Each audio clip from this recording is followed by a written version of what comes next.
नमामीश्वरं सच्चिदानन्दरूपं रसत्कुण्डलं गोकुले भ्राजमानं यशोदाभियो उलूखलात् धावमानं परामृष्टम् अत्यन्ततो द्रुत्यगोप्या। रसत्कुण्डलम,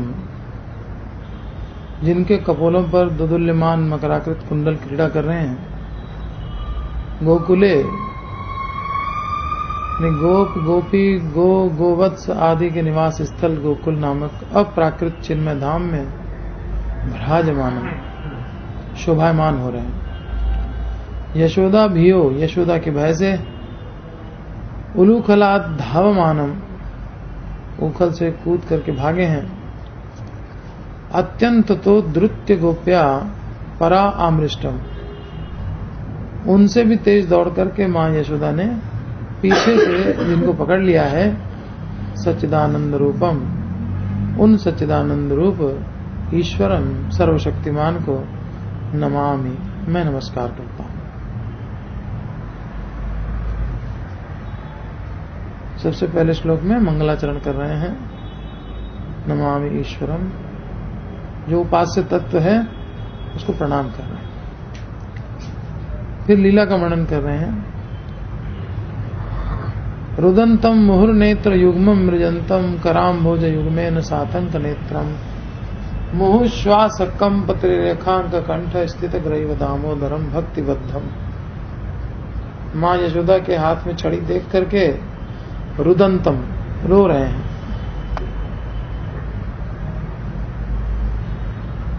और इसलिए रोने के कारण कराम्भोज युग्मेन, अपने कमल जैसे दोनों हाथों से बार बार मुहु नेत्र युग्मं मृजंतम, दोनों आंखों को एक साथ मसल रहे हैं।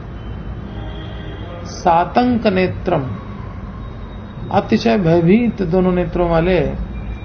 मुहु श्वास कंप त्रिरेखांक कंठ स्थितम ग्रैवम, बारंबार जोर से श्वास लेने के कारण शंख के समान 3 रेखाओं से युक्त कंठ में उनके आभूषण कंपित हो रहे हैं। दामोदरम, जिनके उदर पर रस्सी है, उनको भक्तिबद्धम, यशोदा मैया की वात्सल्य भक्ति से ही बंधन प्राप्त हुआ है, न कि वे रस्सी से बंधे हैं। नमामि, मैं उनको नमस्कार करता हूं, जिनको यशोदा ने अपने वात्सल्य की रस्सी से बांध लिया है।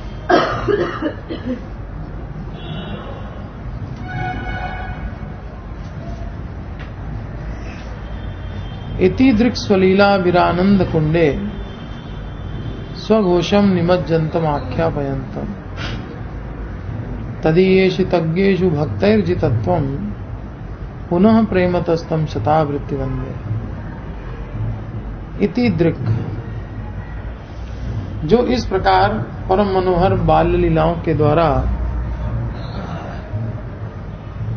दाम बंधन आदि रूपी परम मनोहर बाल्य लीलाओं के द्वारा स्वलीला भी, अपनी असाधारण क्रीड़ाओं के द्वारा स्वघोषम, अपने गोकुल में वास करने वाले प्राणी समूह, अर्थात अपनी लीला शक्ति से प्रकटित प्राणीगण। स्वघोषम, स्वघोषम का मतलब अपने कुल में वास करने वाले प्राणी समूह। स्व माने अपने, गोकुल, घोषम, घोषम माने जहाँ पे गाय चरती हैं, तो गोकुल पूरा का पूरा, उनमें तो लाखों करोड़ों गाय हैं। अपने गोकुल में वास करने वाले प्राणी समूह, प्राणी समूह केवल मनुष्य नहीं, अपनी लीला शक्ति से प्रकटित प्राणीगण सभी को आनंद कुंडे निमज्जन्तम, आनंद के रस में समुद्र में, जलाशय में, निमज्जन्तम, पूर्ण रूप से या निरंतर, निमज्जन्तम माने नितराम मज्जन्तम, नितराम मतलब पूर्ण रूप से या निरंतर सराबोर कर रहे हैं अपनी लीलाओं के द्वारा। और उन्हीं लीलाओं के द्वारा एक तो स्वघोषम के ऊपर क्या इफेक्ट आ रहा है ये बताया जा रहा है, और दूसरा जो ऐश्वर्य ज्ञान से युक्त हैं उनके ऊपर क्या इफेक्ट आ रहा है। एक गुण बताया जा रहा है भगवान का, कि भगवान अपने जो प्रेम करने वाले अनन्य भक्त हैं उनको क्या बता रहे हैं, और जो ज्ञान मिश्रित भक्ति वाले हैं उनके साथ क्या कर रहे हैं। तदीयेषितज्ञेषु, तदीय ईशितज्ञेषु, जो उनके अतिमर्त्य लीलामयत्व आदि ज्ञान से पूर्ण भक्त हैं, उनमें भक्तैर्जितत्वम, अपनी भक्तवश्यता आख्यापयंतम, इसका प्रचार कर रहे हैं, उसको बताने वाले हैं। तम ईश्वर दामोदर को पुनः प्रेमतः, प्रेम पूर्वक शतावृत्ति, सैकड़ों बार अहम, मैं, वंदे, नमस्कार करता हूं। सैकड़ों बार मैं उनको नमस्कार करता हूं। जगा दो, उठी क्लास, रुक, सुनिए।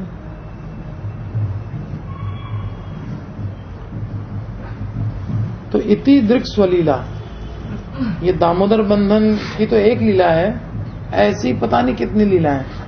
इति दृक् स्वलीला भी, स्वलीला भी हो गया तृतीय बहुवचन, इसका मतलब कि बहुवचन में बात हो रही है, अनेक लीलाओं की बात कर रहे हैं। ये तो मैंने एक लीला का वर्णन किया, सत्यव्रत मुनि कह रहे हैं, लेकिन ऐसी अनेक लीलाओं के द्वारा स्वघोषम आनंद कुंडे निमज्जनतम, अपने लोग जो हैं उनके प्रेमी भक्त, उनको तो आनंद के कुंड में निमज्जनतम, नहला रहे हैं पूरा डुबो डुबो के। और तदीय ईशितज्ञेषु, उनके ईश्वरत्व को जानने वाले, उनके ऐश्वर्य को जानने वाले भक्तों के बीच में भक्तैर्जितत्वम आख्यापयंतम, भक्त वश्यता को आख्यापयंतम माने स्थापित कर रहे हैं, या उसको बता रहे हैं, आख्यापयंतम।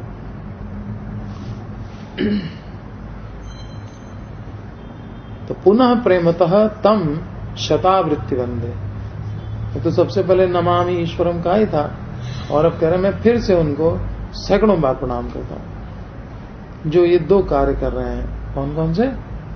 अपने भक्तों को, प्रेमी भक्तों को आनंद के समुद्र में डुबोना, और ऐश्वर्य ज्ञान से युक्त भक्तों को ये बताना कि मैं प्रेमा भक्ति के द्वारा कैसे वशीभूत हो जाता हूं।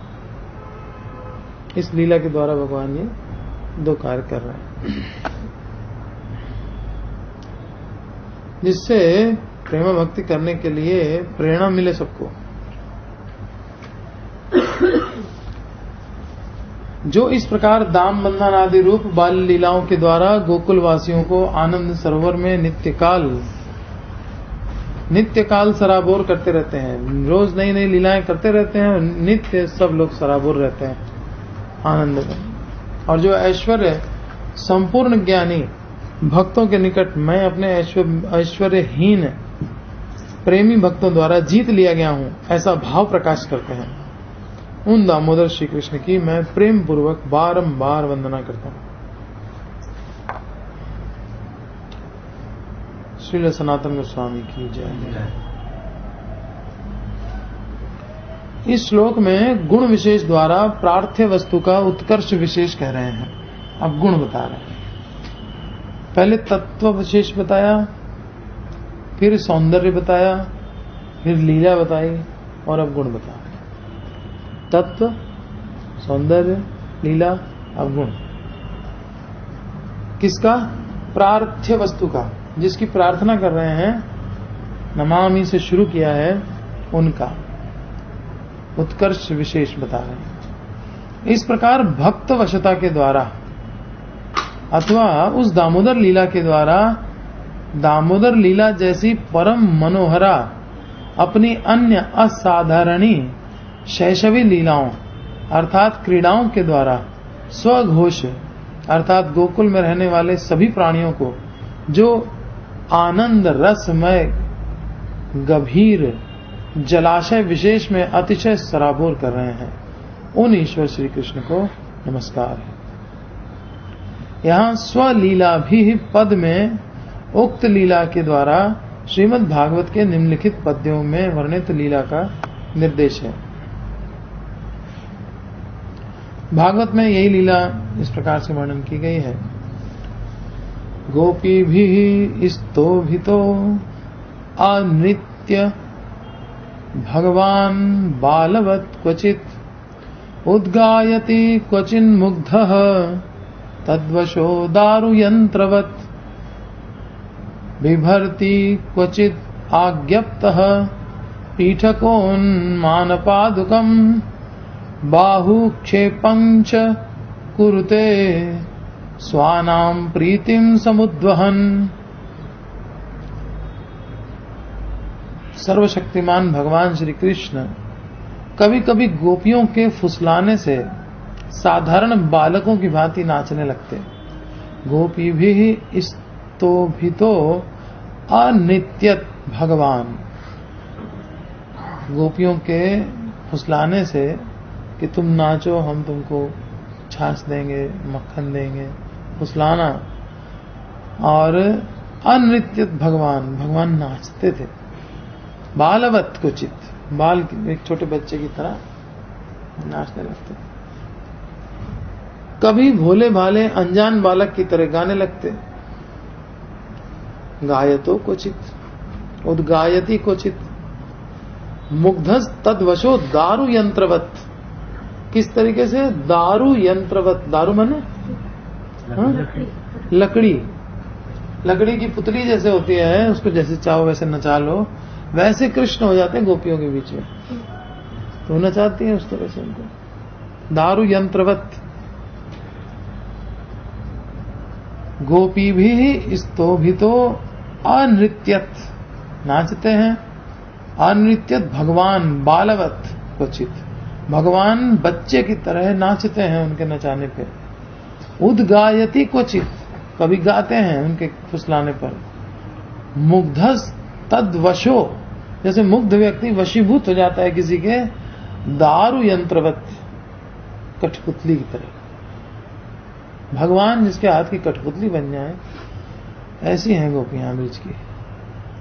बिभर्ति क्वचित आज्ञप्तः पीठकोन मान पादुकाम बाहुक्षेपंच कुरुते स्वानाम प्रीतिम समुद्वहन। गोपियां कहती हैं, यदि तुम नृत्य करोगे तो तुम्हें लड्डू दूंगी। तब श्री कृष्ण नाचने लगते हैं, जैसे लड्डू का उनको लोभ हो। भोक्तारम यज्ञतपसाम सर्वलोक महेश्वरम, वो लड्डू के लिए नाच रहा है। सर्वलोक महेश्वरम, तो अब इस लीला से तो कोई भी मोहित हो जाएगा। गोपियां कहती हैं, यदि तुम नृत्य करोगे तो मैं तुम्हें लड्डू दूंगी। तब श्री कृष्ण नाचने लगते।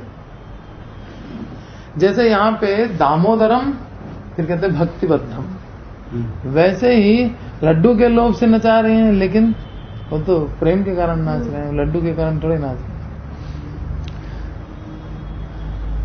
और जब गोपियां हाथ से ताली बजा बजा करके उत्साहित करती हैं, नाच रहे हैं तो उनको उत्साहित करती ताली बजा के, तब वे अखिल ऐश्वर्य संपन्न भगवान होकर भी साधारण बालकों की भांति मुग्ध होकर गाने लगते।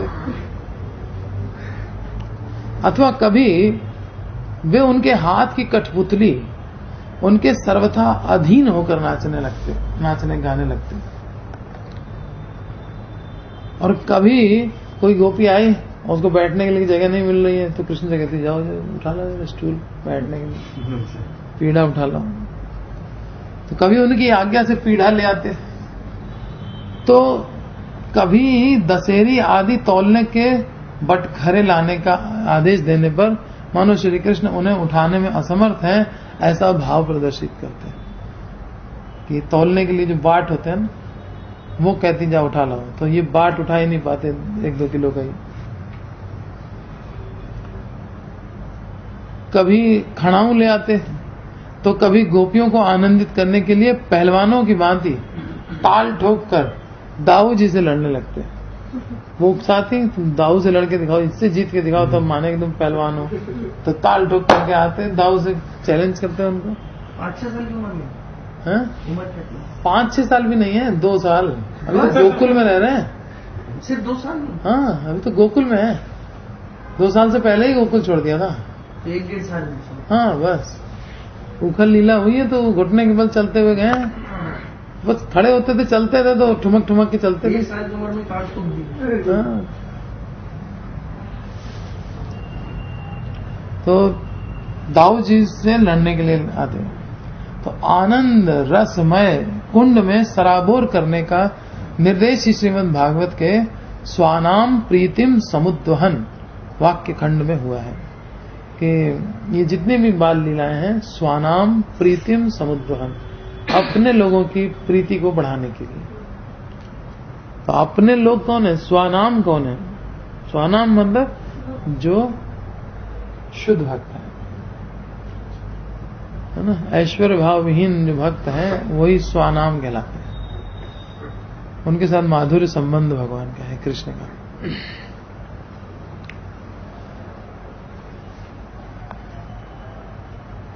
अथवा यहां दूसरा अर्थ इस प्रकार है, घोष। घोष का अर्थ है, घोष शब्द कहां पे आया इसमें? स्वघोषम निमज्जनतम आख्या। घोष का अर्थ है कीर्ति अथवा महात्म्य का उत्कीर्तन। स्वस्य अपना, स्वघोषम, स्वघोषम माने अपना कीर्तन। अथवा स्वानाम गोप गोपी आदि नाम घोषः, या मेरे जो लोग हैं, जो भक्त हैं, अनन्य भक्त, उनकी कीर्ति का गान। स्वघोषम, स्व माने स्वयं भी हुए, स्व माने उनके अपने अनन्य भक्त भी हुए, वो भी सब स्व में आएंगे। तो स्वानाम गोप गोपी आदि नाम घोषः यथा स्यात् तथा इति स्वघोषः, जो कि यहां क्रिया विशेषण के रूप में व्यवहृत है। जो स्वघोष पूर्वक स्वयं ही आनंद कुंड में निमज्जन कर रहे हैं।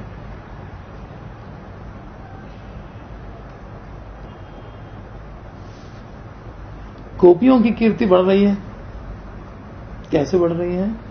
कृष्ण उनके वशीभूत हैं, कठपुतली की तरह गोपियां नचा रही हैं, तो उनके अनन्य भक्तों की महिमा कितनी बढ़ रही है।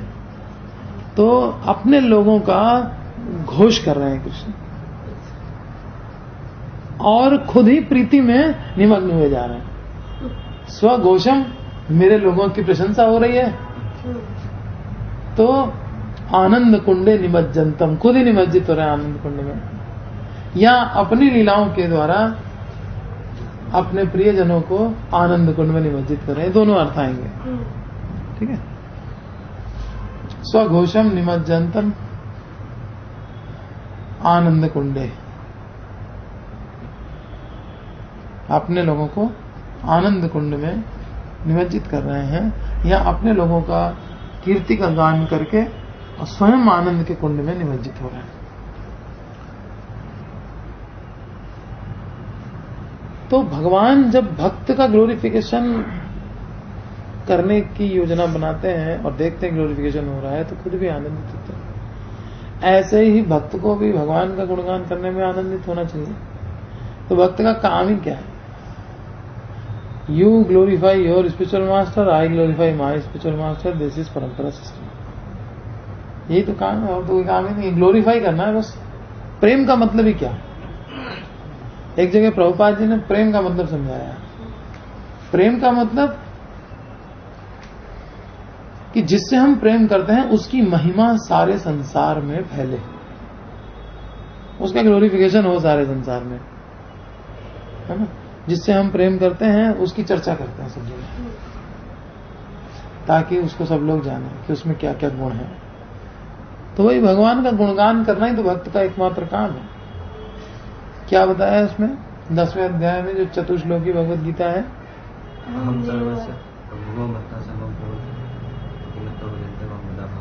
आगे इसके पहले मत चित्ता मदगत प्राणा बोधयन्तः परस्परम कथयन्तश्च माम नित्यम तुष्यन्ति च रमन्ति च। ये स्वभाव है साधु का, ठीक है। भक्त का काम ही यही है।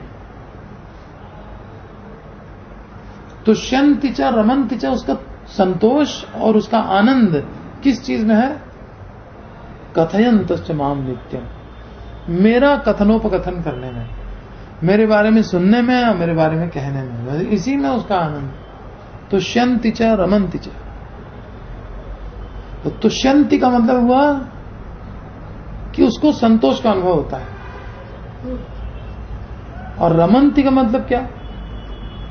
भगवान से तो अभी मिला नहीं है तो रमण कायम करने लग गया।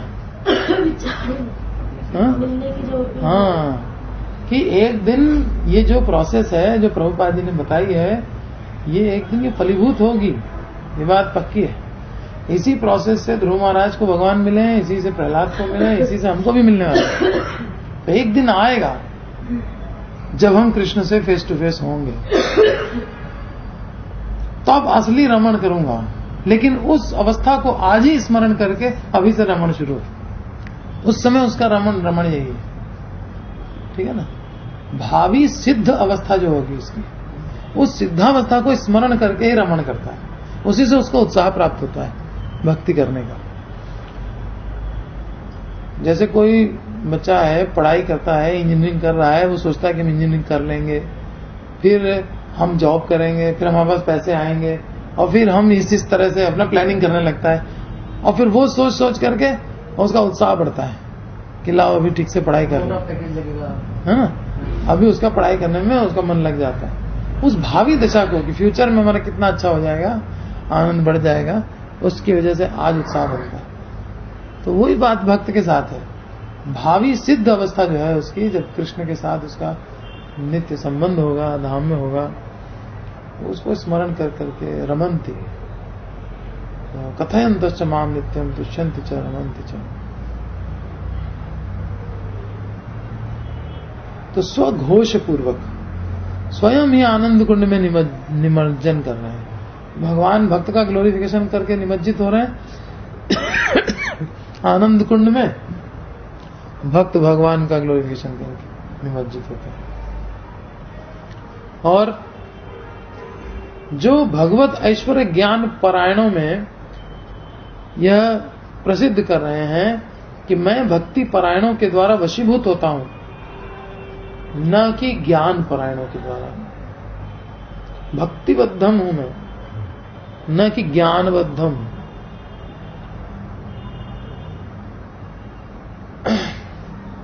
सघोषम निमज्जन्तम आख्यापयन्तम। ज्ञान परायणों के द्वारा मैं वशीभूत नहीं हूं।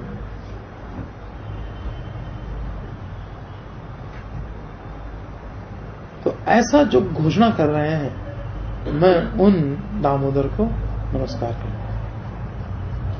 इसके द्वारा दर्शयम तद्विदाम लोके आत्मनो भृत्यवश्यताम। श्रीमद् भागवत में दशम स्कंद 11वां अध्याय 9वां श्लोक, इसका अर्थ प्रदर्शित हुआ है। यह भागवतीय पद्यों में तद्विदाम का अर्थ है तम भगवंतम विदंतीति तेषाम तज्ज्ञान परायणम। अतएव उक्त पूर्ण पद्य का अर्थ इस प्रकार हुआ, श्री कृष्ण उन ज्ञान पर भक्तों के प्रति अपनी भृत्यवश्यता प्रदर्शित करते हुए बालोचित क्रीड़ाओं द्वारा ब्रजवासियों का हर्ष उत्पन्न कर रहे हैं। पूरा एक सेंटेंस में अगर इसी का ट्रांसलेशन कहा जाए तो ऐसे होगा कि श्री कृष्ण उन ज्ञान पर भक्तों के प्रति अपनी भृत्यवश्यता प्रदर्शित कर रहे हैं, और प्रदर्शित करते हुए बालोचित क्रीड़ाओं द्वारा ब्रजवासियों का हर्ष उत्पन्न कर रहे हैं। ज्ञान पर भक्तों को ये सिखा रहे हैं कि मैं प्रेमी भक्तों के वशीभूत रहता हूं, और न केवल उनको सिखा रहे हैं बल्कि अपने भक्तों को, अनन्य भक्तों को आनंद के समुद्र में साथ ही साथ डुबो भी रहे हैं। अथवा तदीयेषु तज्ञेषु भक्तैर्जितत्वम का दूसरा अर्थ इस प्रकार से है, जो तदीय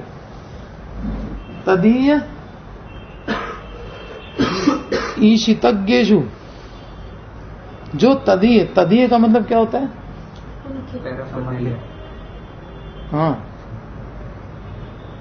आराधना नाम सर्वेशाम विष्णु आराधनम परम तस्मात् परतरम देवी तदीया नाम समर्चनम। तदीय की सेवा भगवान की सेवा से भी बढ़ करके। तदीय माने जो भगवान से रिलेटेड हैं, जैसे डिवोटीज हैं, टेम्पल है, इस तरह से पैराफर्नेलिया है। तो तदीय ईशितज्ञेषु भक्तैर्जितत्वम का दूसरा अर्थ इस प्रकार से है, जो तदीय अर्थात भागवतों या वैष्णवों के प्रभाव के विषय में अभिज्ञ हैं, उनमें ही, न कि अन्य वैष्णव महात्म्य विशेष के विषय में अनभिज्ञ केवल ज्ञान परायण भक्तों में, जो भक्तवश्यता प्रकाश कर रहे हैं।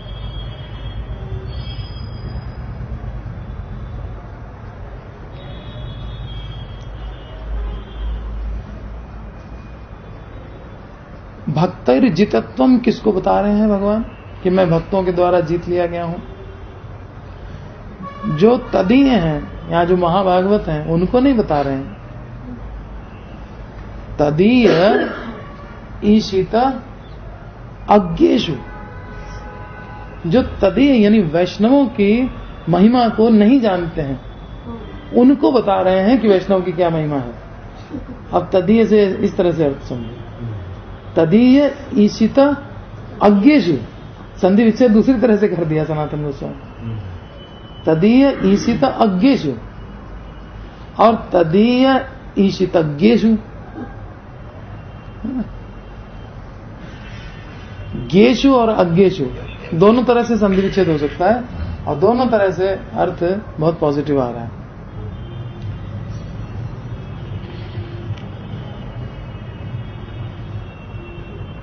तो जो ज्ञान परायण भक्त हैं, उनको भक्तवश्यता बता रहे हैं। तो ऐसे भगवान को हमारा प्रणाम है, जो एक लीला के द्वारा ये दोनों बड़े बड़े काम कर रहे हैं।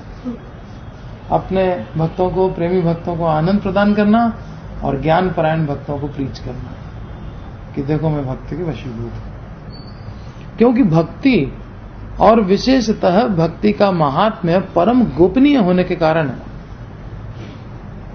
वैसे केवल ज्ञानियों में इसका प्रकाशन अनुचित है।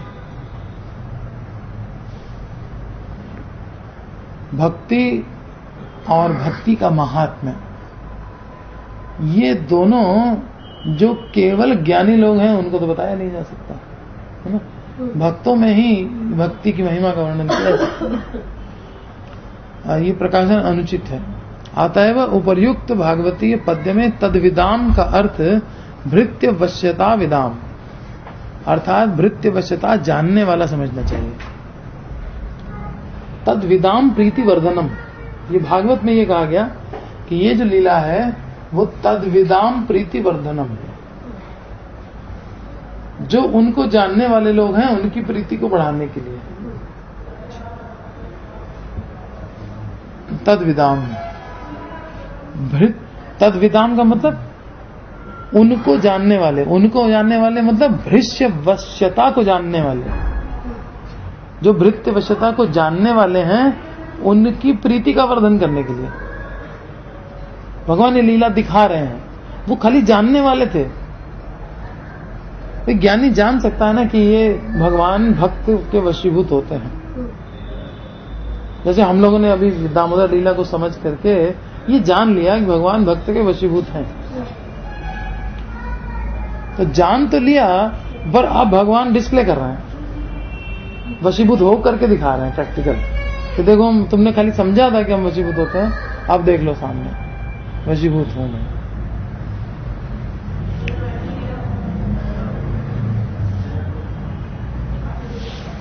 तो उपर्युक्त भागवतीय पद्य में तद्विदाम का अर्थ भृत्य वश्यता विदाम, अर्थात भृत्य वश्यता जानने वाला समझना चाहिए। अतः मैं सत्यव्रत मुनि प्रेम पूर्वक 100 बार उन ईश्वर की पुनः पुनः वंदना करता हूं। भृत्य माने दास, और मैं दास के वशीभूत हूं, अपने ही दास के वशीभूत हूं। एक ऑफिस में जो एमडी हो उसको सारे के सारे जो स्टाफ है सब कंट्रोल करने लगे तो क्या हालत होगी उस ऑफिस की? ऑफिस बंद। ऑफिस बंद हो जाएगा। लेकिन यहाँ ऑफिस अनादिकाल से चालू है और अनंत काल तक रहेगा, है ना। ये ऐसा ऑफिस है और मालिक वशीभूत है हर स्टाफ के। क्योंकि यहाँ प्रेम का आदान प्रदान है, वहाँ काम वही कहा ना, मैनेजमेंट यही है, प्रेम और विश्वास से मैनेजमेंट होता है। वो लोग में तो यही मैनेजमेंट चल रहा है ना। और अपने यहाँ पे हाँ? यहाँ पे तो क्या हम लोग दिन में चर्चा कर रहे थे, निग्रह किम करिष्य से निग्रह करना चाहता है नहीं, प्रेम मतलब निग्रह बलपूर्वक कंट्रोल करना। हाँ? तो प्रेम होगा तो आनंद होगा ना। भक्ति तो सुसुखम कर तुम अव्ययम है, प्रेम होगा तो हर चीज में सुख मिलेगा। एक स्त्री पुत्र उत्पन्न करना चाहती है, उसको बहुत कष्ट भी होता है। जब बच्चा गर्भ से निकलता है कितना पीड़ा होती है, लेकिन फिर भी उसको सुख है ना, यहाँ पुत्र प्राप्ति हुई। मिठाई बांटते हैं, खुश होते हैं, एक दूसरे को बताते हैं, तो उस पीड़ा को भी वो सह लेती है ना, क्योंकि माता बनने का जो सौभाग्य है वो उसको मिला। तो वैसे ही भक्त बनने का सौभाग्य मिलेगा। इसलिए जो भी पीड़ा आ रही है उसको सहो, उस माता की तरह नहीं, स्वेच्छा से तो वो पीड़ा स्वीकार की जाती है, उसमें कोई बाउंड तो नहीं कर रहा होता। ये है। तो बहुत से ऐसी पीड़ाएं हम जीवन में सुखी होने के लिए स्वीकार करते हैं। जैसे एक बच्चे को अपना कैरियर बनाना है, वो कितनी पीड़ा उसको बर्दाश्त करनी पड़ती है। तुझे पढ़ो 25 साल तक पीड़ा ही, और उसके बाद नौकरी के बाद और उसके बाद वो ऑफिस के अंदर कोई बहुत अच्छा माहौल थोड़ी ना होता है, सब टांग खींचने वाले होते हैं, वो झेलो बैठ के। और संसार तो दुखाले है, यहाँ तो सुख कभी मिलेगा नहीं, लेकिन हम लोग प्लानिंग कर रहे हैं सुख मिलेगा। भगवान ने जो संसार बनाया उन्होंने कह दिया दुखाले, और हम भगवान के बनाए हुए संसार में इतना मेजर चेंज करने वाले हैं कि हम इसको सुखाले बनाना लेंगे, असंभव, उसको हम करने के लिए चल पड़े हैं। तो मैं 100 बार उन भगवान की स्तुति करता हूं जो जिनमें भृत्यवशता का गुण जो प्रकट करें। इसके द्वारा सत्यव्रत मुनि यह दिखाना चाह रहे हैं कि भक्तों के द्वारा अवश्य करने योग्य भक्ति का एक विशेष प्रकार वंदन ही मेरा प्रार्थनीय है। मैं वंदन करना चाहता हूं, भक्ति का एक विशेष प्रकार यह अवश्य करना चाहिए, न कि ऐश्वर्य ज्ञान आदि। ऐश्वर्य ज्ञान आदि ज्यादा लेने की जरूरत नहीं है, वंदन करना जरूरी है। ये यहाँ पे सत्यव्रत मुनि ये कहना चाहते हैं। मैं 100 बार उनकी वंदना करता हूं। वंदना मतलब स्तुति हुई ना। हाँ,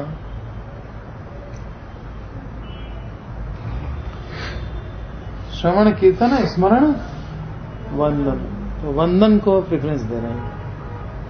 हर भक्त का अपना अपना चॉइस होती है, सत्यव्रत मुनि की चॉइस वंदन की। ये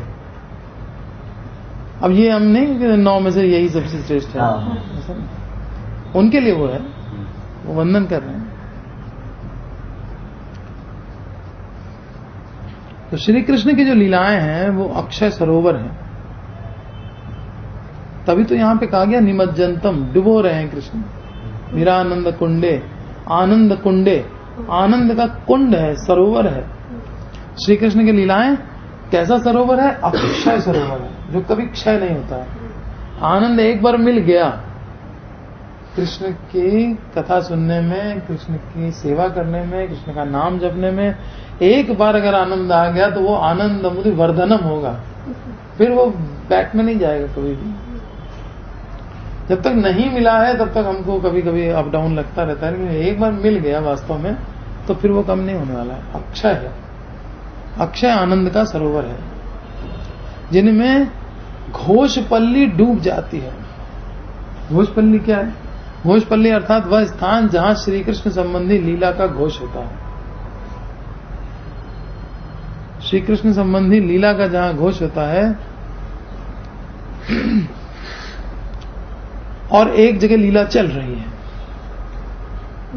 और एक जगह लीला का घोष हो रहा है, तो जहां लीला चल रही है उसमें लीला का घोष डूब जाता है। ध्यान से अभी और समझ में आएगा।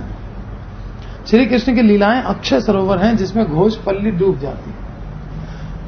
घोषपल्ली अर्थात वह स्थान जहां श्री कृष्ण संबंधी लीला का घोष होता है। डूब जाती है का मतलब आनंद के सरोवर में सब डूब जाते हैं। जो लोग भगवान की कीर्ति का गान कर रहे होते हैं, वो सब जो श्रवण कर रहे होते हैं, सब आनंद के समुद्र में डूब जाते हैं। तो कृष्ण की कथा शुरू हुई, समझ लो कि अब सरोवर, अक्षय सरोवर एकदम से उफान मारने लगा। अब उसमें सब डूबेंगे। पशु पक्षी गाय गोप गोपी सभी स्वच्छंद रूप से श्री कृष्ण चरित्र का घोष या उच्च स्वर से गान करते हैं। पशु पक्षी गान करते हैं, गाय गान करती हैं, स्वर से गान करते हैं। सभी स्वच्छंद रूप से श्री कृष्ण चरित्र का घोष या उच्च स्वर से गान करते हैं। ये ब्रिज में पक्षी जो गाते हैं वो कृष्ण को प्रसन्न करने के लिए गाते हैं, और सब वृंदा देवी के इंस्ट्रक्शन में होता है। आज राधा कृष्ण किस स्थान पे लीला करेंगे वो वृंदा देवी डिसाइड करते हैं, और किस रंग के फूल खिलेंगे वो ऑर्डर कर दिया जाता है। आज इस कलर के फूल खिलने हैं, क्योंकि सब कल्पवृक्ष हैं, सब चेतन है। ऐसा नहीं है कि एक पेड़ जो है वो गुलाब का फूल देता है तो वो बेला का नहीं दे सकता है, वो सब कुछ दे सकता है। तो वृंदा देवी बता देती हैं पूरे गार्डन को, आज इस रंग के फूल खिलने हैं, आज भगवान को ये पसंद है ना। तो हमारा हृदय सदा गोविंद विश्राम है। समूह हम सर्वभूतेषु न मे द्वेषो अस्ति न प्रिय, ये भजन्ति तुम माम भक्त्या मयि ते तेषु चाप्यहम्। मैं उसमें रहता हूँ, वो मुझ में रहता है ना। साधवो हृदयम मह्यम, साधु नाम हृदयम तो हम, साधु मेरा हृदय है, मैं साधु का हृदय हूँ। दोनों एक दूसरे के हृदय को भली भांति जानते हैं। तो वृंदा देवी को पता है उनका टेस्ट, कौन से पक्षी गाएंगे, किस स्वर में गाएंगे, किस समय से शुरू होगा गान, किस समय तक चलेगा, सारा कुछ वृंदा देवी के इंस्ट्रक्शन में। पशु पक्षी गाय जो रंभाते हैं वो भी कृष्ण को बुलाने के लिए, कृष्ण को आनंद देने के लिए। उनको गाय की आवाज बहुत अच्छी लगती है। गोप गोपी सभी स्वच्छंद रूप से श्री कृष्ण चरित्र का घोष या उच्च स्वर से गान करते हैं। वही ध्वनि मुखरित होती है। गाय का दोहन करो, बोलते रहते हैं लोग आपस में, अरे गाय धो, गाय धोने का समय हो गया, अब गाय काहे के लिए धो, कृष्ण के लिए माखन निकालना है ना, तो गाय धोई जाएगी। तो हर शब्द से कृष्ण से कनेक्टेड है वो, हर शब्द ब्रिज के अंदर जो भी कुछ हो रहा है। गाय का दोहन करो, बछड़ा खोल दो। कृष्ण को पसंद है कि बछड़ा भी थोड़ा दूध पिए, ऐसा नहीं कि वो भूखा मर जाए।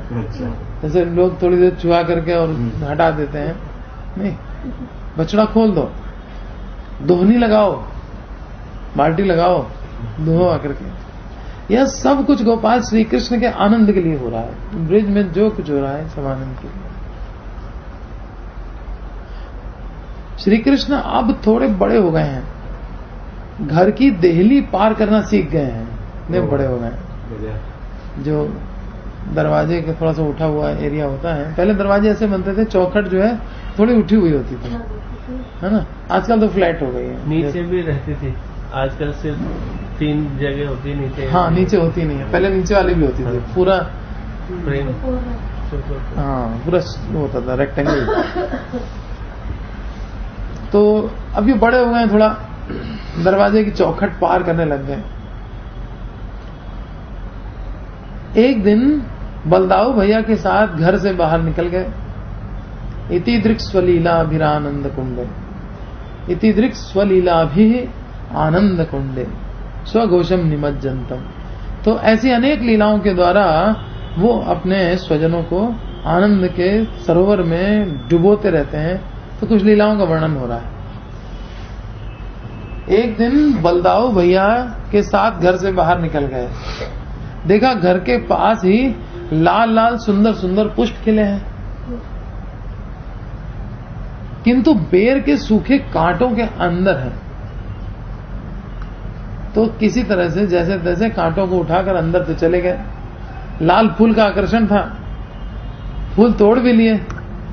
अब बाहर कैसे निकले? अब कांटे दिखने लगे। पहले तो फूलों का आकर्षण था, अब कांटे कांटे दिख रहे हैं। तो पुनः कांटों से घिर जाने के कारण निकलने का मार्ग बंद हो गया। अब बाहर कैसे आए? बस जोर जोर से रोना प्रारंभ कर दिया। कुछ समझ नहीं आता है तो बच्चे रोने लगते हैं। तो रोने का शब्द सुनकर मैया घर से बाहर आ गई और कांटों को किसी प्रकार हटाकर दोनों को बाहर निकाला। कभी कभी खाली तलवार या चाकू हाथ में ले लेते, चाकू हाथ में उठा लिया। अब मैया डर रही है कि चाकू पकड़ लिया इसने। तो कभी कभी बड़े सींगों वाले जो सांड होते हैं, जैसे हम लोगों ने वहां देखे थे, उस तरह के सांड, उस तब तो और भी बड़े बड़े होंगे, है ना, द्वापर युग की बात है, द्वापर के अंत की। इतने बड़े बड़े सांडों के सींग पकड़कर उस पर झूलते थे।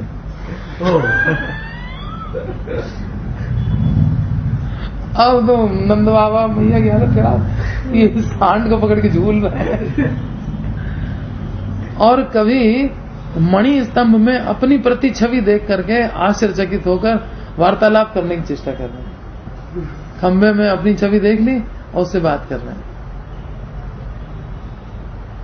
एक दिन मैया ने कहा, कन्हैया एक बछड़े को ले आ, उसकी पूजा करनी है। कन्हैया बछड़े के पास पहुंचे और उसे पकड़कर लाने लगे, और वो आ नहीं रहा था। तो बड़े परिश्रम से कन्हैया उसे ठेल ठेल कर ला रहे थे। यशोदा को बड़ा मजा आ रहा था, बछड़ा नहीं ला पा रहा है और बार बार कहता है हमको गाय चराने जाना है, बछड़ा तो ला नहीं पा रहे हो।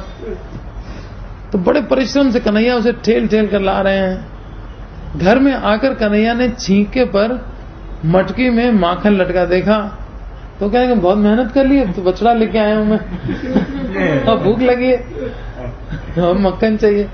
तो मटका देखा तो मुंह में पानी आ गया। तो पानी आ गया तो बछड़ा जो लाए थे उसी की पीठ के ऊपर खड़े हो गए और मटकी पकड़ ली। इतने में बछड़ा भागा तो मटकी पकड़ के लटके हुए। बछड़ा मौका पाकर भाग गया और कन्हैया चीखे से लटक रहे। मैया मैया मैया चिल्लाने लगे, अब तो पकड़े गए। तब मैया ने आकर नीचे उतारा और कन्हैया को डांटने लगी। ऐसे करते हैं, बछड़े के ऊपर खड़े हो, कोई चूल है। तो प्रातः काल में यशोदा मैया के घर में श्री कृष्ण का दर्शन करने के लिए गोपियां जमघट लगा लिया करती थी कि सवेरे अभी उठाए कि नहीं उठाए, उठाए कि नहीं उठाए। सवेरे जैसे मंगल आते हैं तो भक्त लोग भगवान के उठने से पहले पहुंच जाते हैं, ऐसे ही तो कृष्ण के उठने से पहले ही खूब लाइन लग जाती थी गोपियों की, जमघट लग जाता था।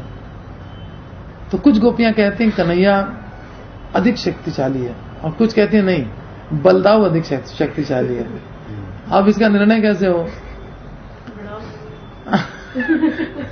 दोनों परस्पर मल्ल युद्ध करें, जो जीतेगा उसको माखन लोना मिलेगा। अब ये शर्त लगा देती हैं।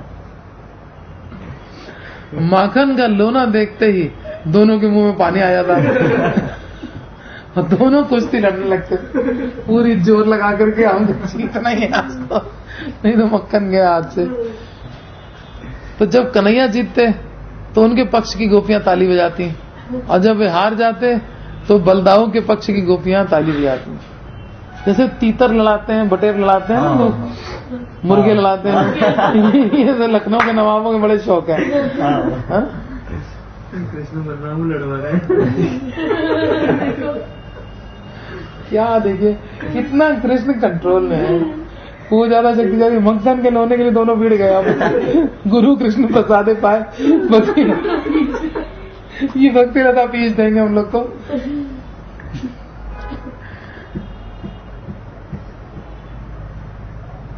तो कभी कभी कोई गोपी लड्डू का लोभ दे देती, कन्हैया यदि तुम नृत्य करके दिखाओ तो मैं तुम्हें लड्डू दूंगी। कन्हैया कमर पर हाथ रखकर ता थई नाचते और बीच बीच में तान भी छेड़ते करके हैं। तो 2 साल के लगभग तो श्री कृष्ण की सूत्रधार ब्रजांगनाएं हैं जो उन्हें कठपुतली की भांति नचा सकती हैं, नचा रही हैं। कभी मैया से मिलने गोपियां घर में आती और आदेश देती, कृष्ण बैठने के लिए पीढ़ी लाओ। कृष्ण पीढ़ी को उठाने का प्रयत्न करते, नहीं उठा नहीं पाते। इसे देखकर गोपियां और ब्रिजवासी प्रसन्न हो जाते कि उठा नहीं पा रहा है। वो कृष्ण की शक्ति देख करके प्रसन्न नहीं होते, कृष्ण को अक्षम देख करके यहाँ इसके पास बल नहीं है, कमजोर है, इससे उनको मजा आता है। तो इसे देखकर गोपियां ब्रिजवासी सब बहुत प्रसन्न होते हैं कि उठा नहीं पा रहा है। तो जिन्होंने गोवर्धन पर्वत को गेंद की भांति अपनी कनिष्ठ उंगली पर अनायास से उठा लिया था, वराह के रूप में पृथ्वी को अपने दांतों पर रख लिया था, वे ब्रज में एक पीढ़ी भी नहीं उठा पा रहे हैं। तो पृथ्वी को दांत के ऊपर रख लिया तो वो ऐसी प्रतीत हो रही थी जैसे गाल पे कोई तिल हो, इस तरह से। इतना साधारण है भगवान के लिए सब कार्य करना, वो भी उनके एक अंश के भी अंश है वराह भगवान। तो ब्रिज में एक पीढ़ी नहीं उठा पा रहे हैं। यही माधुर्यमयी नरवत लीला है। सर्वनियंता है, सर्वनियामक है, किंतु ब्रिजवासियों के नियंत्रण में है। सबको कंट्रोल करते हैं, सब रूल रेगुलेशन इन्होंने बनाए हैं जिसको कि ब्रह्मा शिव भी फॉलो करते हैं, परंतु ब्रिजवासियों के तो कंट्रोल में रहते हैं। सर्वशक्तिमान अघटन घटन पटी ऐसी शक्ति से युक्त है, यानी ऐश्वर्यमयी शक्ति जो है उनकी, जो किसी भी असंभव काम को संभव बना सकती है, उससे युक्त है। किंतु ब्रिज में अबोध बालक हैं, अपनी मैया के लाल्य हैं, पाल्य हैं। लालन करती है उनको, गोद में उठा करके पालन करती है उनको, दूध पिला के। तो दूध पिलाना पालन है, और बाकी जो गाल चूमना है, सिर पे हाथ फेरना है, इस तरह से वो सब लालन कहलाता है, लालन और पालन। आज्ञाकारी पुत्र की भांति बाबा की जूती सिर पर उठाकर लाते हैं, जिसे पहनकर बाबा बैठक में जाएंगे। मीटिंग में उनको जाना है तो कन्हैया सिर पे जूती रख करके ला रहा है। अब उनके लिए वो नहीं है कि अरे कन्हैया तुम क्यों ले आए, हम खुद ही पहन लो। ठीक है, इसका काम है, सीखने दो इसको। इति दृक् स्वलीला भी आनंद कुंडे। अब यहाँ तो तृणादपि सुनिचेन होता है, सिखाया जा रहा है हम लोग को, और वहां तो कृष्ण भी अंडर में रह रहा है ना। तो तृणादपि सुनिचेन का अभ्यास जो व्यक्ति करने लगता है और वास्तव में इसमें सफल हो जाता है, तो भगवान उससे इतने खुश हो जाते हैं कि खुद भी उसके नीचे हो जाते हैं। भगवान जो खुद कहते हैं किसी को करने के लिए, तो पहले खुद ऐसे हैं तभी कहते हैं, है ना। जगत गुरु कहते हैं ना, आचार्य है ना सबके। आचार्य माने जो आचरण से सिखाए। तो भगवान यहाँ आचरण से सिखा रहे हैं कि देखो, मैं भक्त की जूती भी सिर पे ला करके, हमें कोई संकोच नहीं है। तुम लोग को दीनता हीनता लाने में परेशानी हो रही कि कृष्ण की ये दशा है। खुद आचरण करके आपने ही आचार्य प्रभु जी ने सिखाया।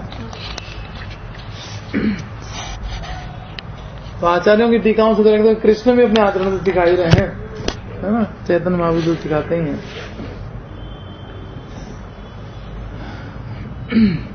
तो इति दृक् स्वलीला भी आनंद कुंडे स्वघोषम निमज्जनतम।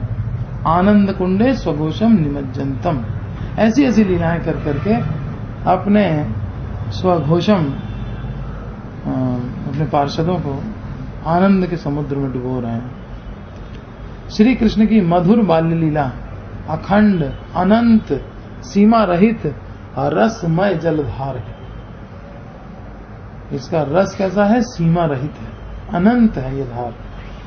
कोई कहे कि नहीं भागवत में बड़ा रस है, भागवत तो मैंने पढ़ ली, अब खत्म हो गया रस, अब क्या करें? चेतन चेतन अब वो भी पढ़ लिया, अब रस खत्म हो गया? नहीं, अब फिर से पढ़ो, फिर देखो कैसा रस निकलता है दोबारा। हाँ, जैसे गन्ने में तो रस निकालो तो ये पहली बार में ज्यादा निकलता है, फिर बाद में कम निकलता है, धीरे सबसे कम निकलता है, उसके बाद बढ़ता है, फिर कम होना चालू होता है। नहीं वो तो लास्ट में पहली बार तो लूज रखते हैं ना उसको, एकदम टाइट नहीं करते हैं, फिर उसके बाद टाइट करते जाते हैं तो उसकी फिर सीमा समाप्त हो जाती है। तो लेकिन यहाँ तो रस जितनी बार भागवत पढ़ते जाओगे उतनी बार रस बढ़ता जाएगा, जितना टाइट करते हैं उतना ज्यादा रस है। हाँ, और बिगिनिंग भी इसी कथा से है ना?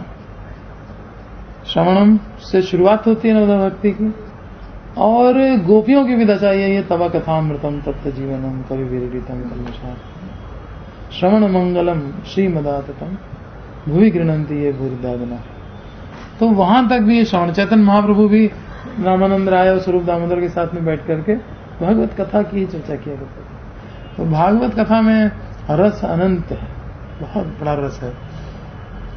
तो उस आनंद का यहाँ वर्णन हो रहा है कि वो बाल्य लीला भगवान की, सिर्फ बाल्य लीला की बात कर रहे हैं, तो वो भी वही अखंड है, अनंत है, सीमा रहित है, रसमय जलधार है। तो श्री कृष्ण अपनी बाल लीला माधुरी द्वारा ब्रिज की आभीर पल्ली या गोप पल्ली, पल्ली माने समूह, गोप समूह है, गोपी समूह है, गोप गोपी गाय बछड़ा सभी को अपनी लीला माधुरी रूप अथाह सागर में डुबो देते हैं। सब लोग आनंदित होते हैं कृष्ण की लीला से, और यह स्वयं भी डूब जाते हैं उनकी महिमा को बढ़ा करके। जब उनकी महिमा का गान होता है तो स्वयं भी आनंद में डूबा करते हैं। इस प्रकार लीला क्यों कर रहे हैं? तदुत्तर में कहते हैं तदीय ईशित अज्ञेषु, जो तत्व ज्ञानी हैं वे ब्रजेंद्र नंदन श्री श्याम सुंदर को सभी अवतारों के मूल अवतारी, भगवत्ता की सार सीमा मत्तः परतरम न अन्यत् किंचित् अस्ति धनंजय अहम सर्वस्व प्रभव, भगवत्ता की सार सीमा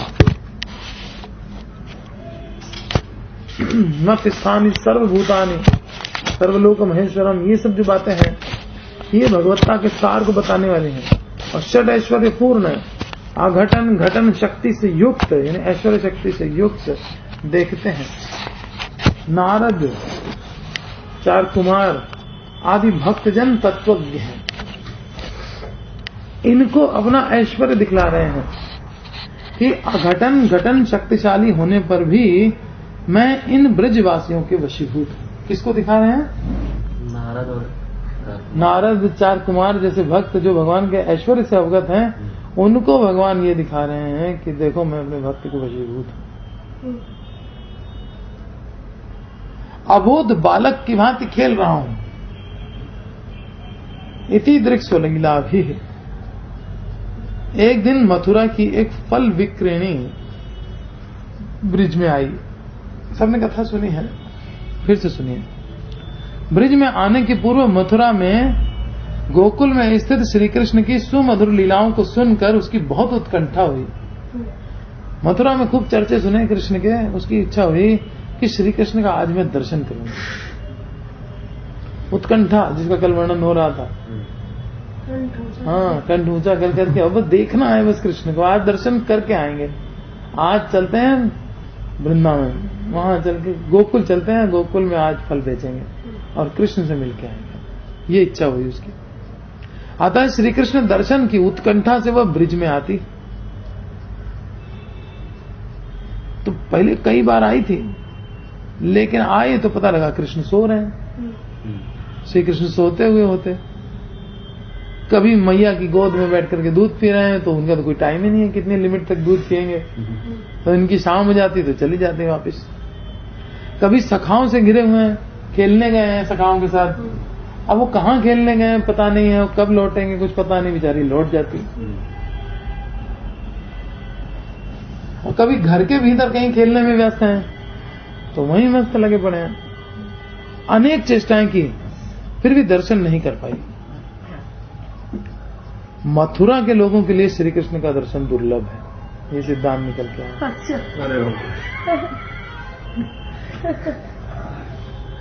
मथुरा से माई आई थी फल बेचने, उसको कृष्ण कितनी बार वो बेचारी आई नहीं मिल पाए। मथुरा के लोगों को श्री कृष्ण का दर्शन दुर्लभ है और ब्रिजवासियों को सहज में ही दर्शन हो जाते हैं, तो सुबह ही सुबह आ जाते हैं। उसके हृदय में ऐसी उत्कंठा हुई कि आज मैं श्री कृष्ण का दर्शन किए बिना मथुरा लौटूंगी नहीं, बस अब तो मिलके ही जाना, ये पक्का निश्चय। ये बन गई ब्रिजवासी, वृंदावन वाली बन गई। हाँ, ये निश्चय किया तो बस हो गया काम। ठीक इसी प्रकार साधक की प्रतिज्ञा होनी चाहिए। दिन रात श्रीमन महाप्रभु और श्री रूप गोस्वामी द्वारा जो भक्ति के अंग कहे गए हैं उनका आचरण करूंगा, ऐसा पक्का निश्चय करना चाहिए। रूप रघुनाथ पदे है व्याकुति, ऐसी आसक्ति होनी चाहिए मेरी कि हम वो जो कह रहे हैं हम जरूर करेंगे और दर्शन किए बिना मानेंगे नहीं। अगर और ये लोग ऐसे हैं, इनके धोखा देने की प्रवृत्ति नहीं है, इन्होंने जो बताया बात वो बिल्कुल करेक्ट है, उसी से कृष्ण मिलेंगे और कोई तरीका नहीं। तो ऐसा साधक का ये प्रतिज्ञा होनी चाहिए। श्रीमन महाप्रभु और श्री रूप गोस्वामी द्वारा जो भक्ति के अंग कहे गए हैं उनका आचरण करूंगा, क्योंकि ब्रिज की भक्ति तो वही देने आए ना। और ये कार्य उन्होंने गोस्वामियों को सौंपा महाप्रभु ने प्रचार का, तो अब उन्हीं के थ्रू हमको मिलना है। तो उनके कहे पे नहीं चलेंगे तो फिर हमको ब्रिज की भक्ति कहां से मिलेगी। संख्या पूर्वक प्रीति के साथ हरि नाम करूंगा, प्रीति के साथ संख्या पूर्वक तो ठीक है। हाँ, संख्या पूर्वक नाम का अनुमति थी। इसका मतलब क्या हुआ? संख्या पूर्वक माने जैसे 16 राउंड करना है ब्रह्मांड का, मिनिमम 16 राउंड, तो काउंट करना है। ऐसा नहीं कि हम कहेंगे नहीं हम माला पे नहीं कर रहे, वैसे ही करेंगे। 16 राउंड मिनिमम जो है उसको काउंट कर लो, उसके बाद जितना करो बिना माला करो, कोई प्रॉब्लम नहीं। लेकिन मिनिमम की काउंटिंग जरूरी है। ऑफिस में आदमी काम करता है, उसकी सैलरी फिक्स होती है, सैलरी लेता है तो बिना गिने ले लेता है, अरे ठीक है जो दिया है साहब दे दीजिए, ऐसे होता है। हम ऑटो वाले को भी पैसे देते हैं, वो गिन के लेता है ना, संख्या पूर्वक। तो ये जो धन है जो कि तुच्छ है उसकी तुलना में, उसमें तो इतनी हम काउंटिंग करते हैं, एक एक पैसे की, एक एक रुपए की। और जब नाम जप की बात आती है तो बड़े उदार बन जाते हैं, कहते हैं नहीं दिखावा नहीं करना चाहिए, तो रिक्शे वाले को पैसा दे दो, दिखावा ना करो ना, जो आए हाथ में दे दो। ये गोलों के प्रेम धन, इसमें तुमको दिखावा लगता है। और एक एक पाई गिनते हो बैठकर, वहां दिखावा करते रहते हो। ये जीव का आचरण है, ये डेली प्रैक्टिस में है, वही स्वभाव बन गया है और उसको कुछ पता ही नहीं है कि हमने क्या बिगाड़ दिया अपने स्वभाव को। जो गिनना चाहिए उसको नहीं गिन रहा है, जो नहीं गिनना चाहिए उसको बैठ के गिन रहा है। वो कम हो रहा है, दुखी हो रहा है, बढ़ रहा है तो ये हो रहा है। वो धन कम होने लगे तो आदमी कितना दुखी होता है, और चैंटिंग कम हो जाए तो वो दुखी होता है, उतना ही दुख महसूस करे। आज एक भी माला नहीं किए तो जैसे उसके घर में चोर आके सब कुछ ले गए, ऐसी फीलिंग आए। जैसे श्लोक बताया ना, विषयानि विचाराणि विचिन्तानि पुनः पुनः कृपणस्य धनानि त्वन्नामानि। हाँ, जैसे धन को मैं गिनता हूँ वैसे ही आपके नाम। हाँ, संख्या पूर्वक प्रीति के साथ हरि नाम करूंगा, गुरु वैष्णवों की सेवा करूंगा, प्रतिदिन श्रीमद् भागवत आदि भक्ति ग्रंथों का अनुशीलन करूंगा, गोपी गीत, वेणु गीत, भ्रमर गीत, युगल गीत का प्रतिदिन पाठ करूंगा। ये सब खतरनाक वाले जितने हैं सारे गीतों का पाठ कर डाले रोज। कौन कौन से गोपी गीत, फिर वेणु गीत, फिर भ्रमर गीत, युगल गीत, हाँ, इनका प्रतिदिन पाठ करूंगा। कोई रसिक वैष्णव मिल जाए तो उसकी प्राण देकर के भी सेवा करूंगा। यही सब बात बताया रूप गोस्वामी ने। क्रियताम यदि कुतोपि लभ्यते। जहां जहां श्री राधा कृष्ण की निभृत निकुंज लीला हुई हैं, उन लीला स्थलियों पर जाकर वैसी ही सकातर प्रार्थना करूंगा। जिस भाव से उन्होंने प्रार्थना की है गोपियों ने कृष्ण को ढूंढने के लिए, मैं भी उसी प्रकार से कातर भाव से प्रार्थना करूंगा। एवं लालसामयी स्तोत्र स्तुति का पाठ करूंगा। ऐसा करने से श्री कृष्ण कहीं दूर नहीं है, अवश्य ही दर्शन देंगे। ऐसा एक साधक की प्रतिज्ञा होनी चाहिए कि मैं ऐसे करूंगा, ऐसे करूंगा, ऐसे करूंगा। ये सब सोचना चाहिए। आदमी योजना दूसरी तरह की बनाता रहता है, मेटीरियल लाइफ में क्या करना है, कैसे योजना बने, इधर के लिए ये इतनी बड़ी योजना बताई गई है। तो ऐसा संकल्प लेकर वह नंद गोकुल में आई। पक्का संकल्प, आज दर्शन के बिना नहीं जाना। और नंद भवन के समीप चक्कर लगाती हुई उच्च स्वर से फल लो, पके फल लो, आम ले लो, केले ले लो, अमरूद ले लो पुकारने लगी। और कुछ ही क्षणों में श्री कृष्ण में इतनी तन्मय हो गई कि फलों के नाम भूल गई।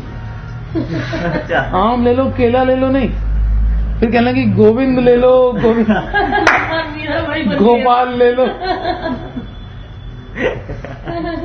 ये हालत हो गई उसकी माई की। आम केला सब गया, गोविंद लो, गोपाल लो, माधव ले लो, दामोदर ले लो, सब तैरने लग गए। तो एक हाथ से फल की टोकरी पकड़ रखी थी, वो भी छूट गई। ये रही टोकरी, किंतु पूर्वाभ्यास से छूट गई, मतलब हाथ छूट गया उससे। गोविंद ले लो, गोपाल ले लो, लेकिन पूर्व का अभ्यास जैसे माइयों को देखा सिर पे बैलेंस बना के चल रहे हैं, इतनी स्पीड से चल रहे हैं। और वो उनकी पूर्वाभ्यास इतना तगड़ा है कि उसको चेतना नहीं है बाहरी, गोविंद ले लो, गोपाल ले लो कर रही, हाथ दोनों छोड़ दिए हैं, लेकिन टोकरी टिकी हुई है सिर्फ। ऐसा है। एक हाथ से फल की टोकरी पकड़ रखी थी, वो भी छूट गई, किंतु पूर्वाभ्यास से टोकरी गिरी नहीं। अंत में वह नंद भवन की दहली के समीप ही बैठ गई, चौखट पे आके बैठ गई गोकुल में। श्री कृष्ण ने फल विक्रयणी की टेर सुनी। कृष्ण ने आवाज सुनी, गोविंद ले लो, गोपाल ले लो, ये कौन हमको बेचे दे रही।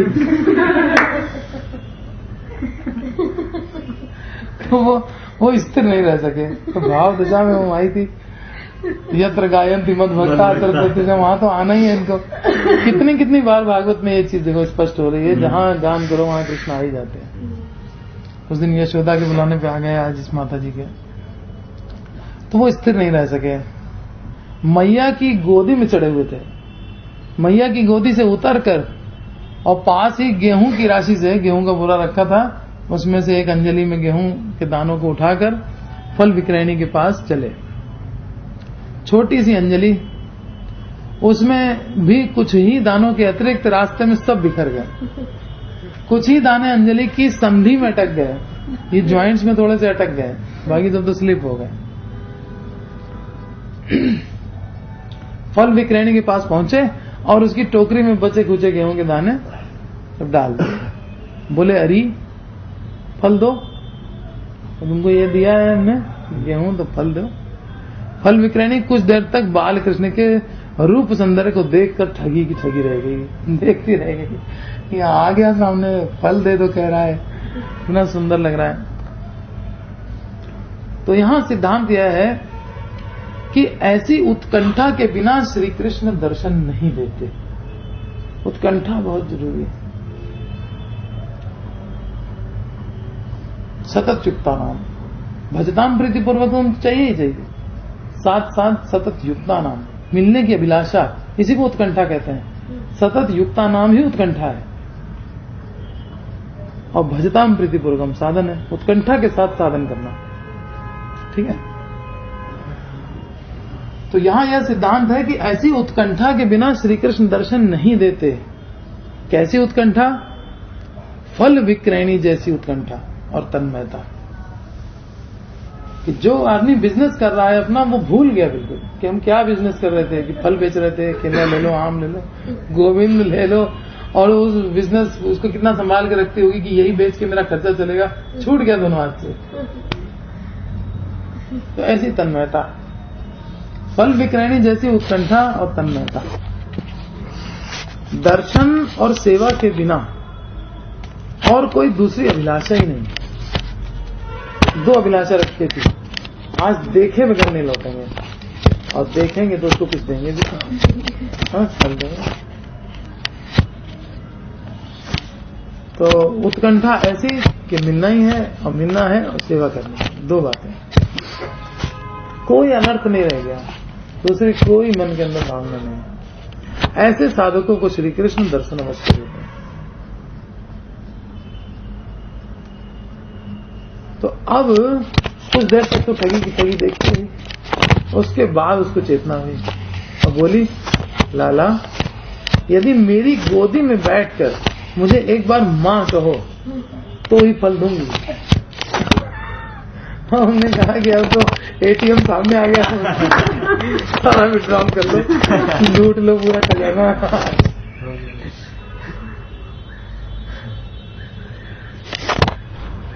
मेरी गोदी में बैठकर मुझे एक बार माँ कहो तो ही मैं फल दूंगी।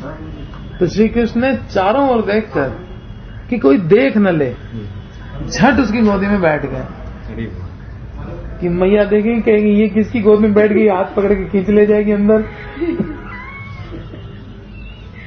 तो झट से बैठे और उठ गए, बैठे और कहा माँ, उसके उठ के इतना कह करके भाग चले। तो झट से खड़े होकर के और फिर फल मांगे, लाओ फल दो, तुमने जो कहा था मैंने कर दिया। फल विक्रयणी के मन की इच्छा पूर्ण हो चुकी थी, वह सारे फलों को श्री कृष्ण को देना चाहती थी, परंतु उसकी अंजलि में जितने फल समा सके, कृष्ण जितना उठा सके उतना ही तो देगी। देना तो सब चाह रही थी कि अब सर्वधर्मान परित्यज्य मामेकं शरणं व्रज।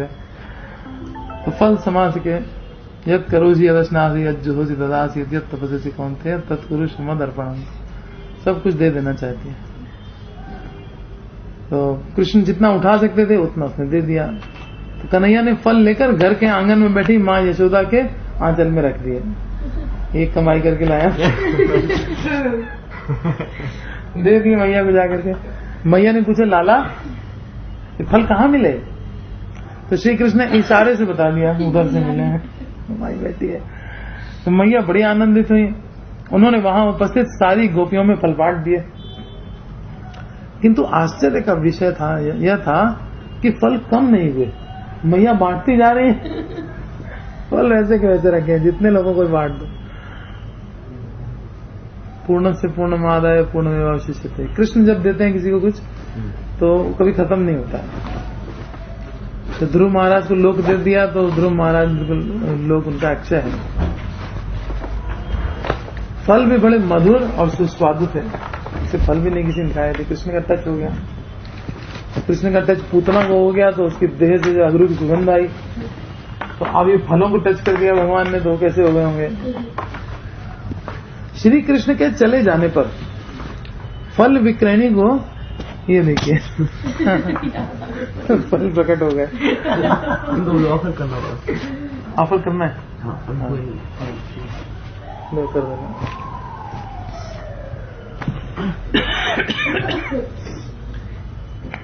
श्री कृष्ण के चले जाने पर फल विक्रयणी को कुछ भी होश नहीं रहा।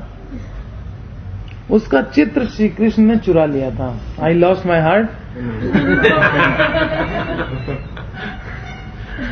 वह वहीं बैठी की बैठी रह गई और कुछ नहीं सोच पा रही अब कहाँ जाना है, मथुरा में घर है कि क्या है, कुछ नहीं होश है।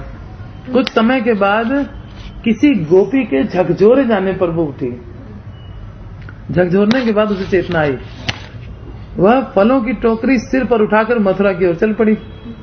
तो मार्ग में जमुना के तट पर उसे टोकरी भारी प्रतीत हुई। इसका वेट कैसे बढ़ गया।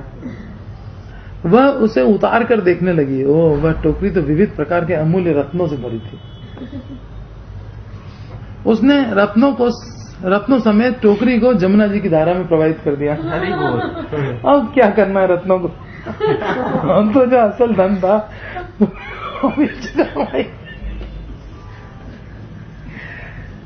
अब रत्नों की कोई कमी थोड़ी है। अब तो ब्रिज हो गया, अपना घर, चिंतामणि प्रकर सदनसु।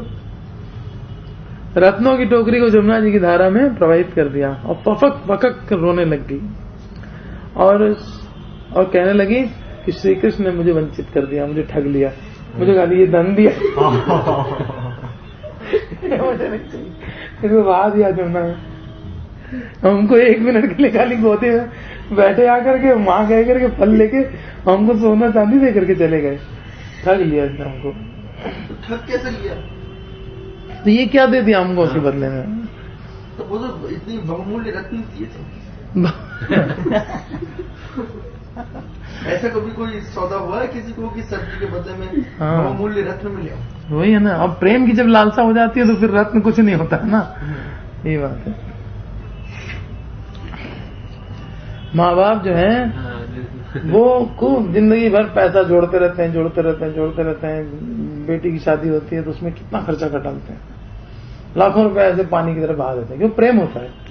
उस प्रेम के कारण, संबंध के कारण, वो जो उन्होंने पाई करके जोड़ा होता है उसको ऐसे पानी की तरफ बहा देते हैं। तो वैसे पानी में बहा दिया इसने। वो संबंध जो उसको गोद में बैठने का एहसास जो उसने मन में फील किया होगा कि कृष्ण गोद में बैठा था और वो छूट गया और ये मिला हमको, तब आर कभी निताई चांद करुणा करीबे संसार वासना मुर कभी तुच्छ है। वो तुच्छ लगा उसको, बिल्कुल नहीं, ये हमको नहीं चाहिए। वो नदी में बहा दिया। श्री कृष्ण ने मुझे वंचित कर दिया, मैं ठगी गई, यह कहकर प्रेम विलाप करने लगी। वह फिर कभी घर नहीं लौटी। अब हम नहीं जाएंगे, अब तो ब्रिज में ही रहना है, वृंदावन में। पानी उठाना पीछे से। वह फिर कभी घर नहीं लौटी। जिसका मन श्री कृष्ण चुरा लेते हैं उनकी ऐसी दशा होती है। एवं व्रतः स्वप्रिय नाम कीर्त्या जातानुरागोद्धतचेत उच्चैः असत्यथो रोदिति रोति गात्यति उन्मादवन्नृत्यति लोकबाह्यः। अर्थात प्रेम लक्षण भक्ति योग से भगवत सेवा व्रतधारी साधु पुरुषों के हृदय में एकांत प्रिय भगवान के नाम संकीर्तन से अनुराग और प्रेम का अंकुर उगाता है। एवं व्रतः स्वप्रिय नाम कीर्त्या, भगवान का नाम कीर्तन, भगवान की कथा करने से जाता अनुरागो, अनुराग उत्पन्न होता है भगवान से। दुत्त चित्त उच्च है, और चित्त जो है बहुत उच्च अवस्था में पहुंच जाता है। और वो फिर क्या करता है? हसत्य, तो कभी हंसता है, कभी रोता है, और कभी जोर जोर से भगवान का नाम कीर्तन गाने लगता है। लोक बाह्य, अब साधारण लोगों की स्थिति से ऊपर उठ जाता है, लोक बाह्य हो जाता है।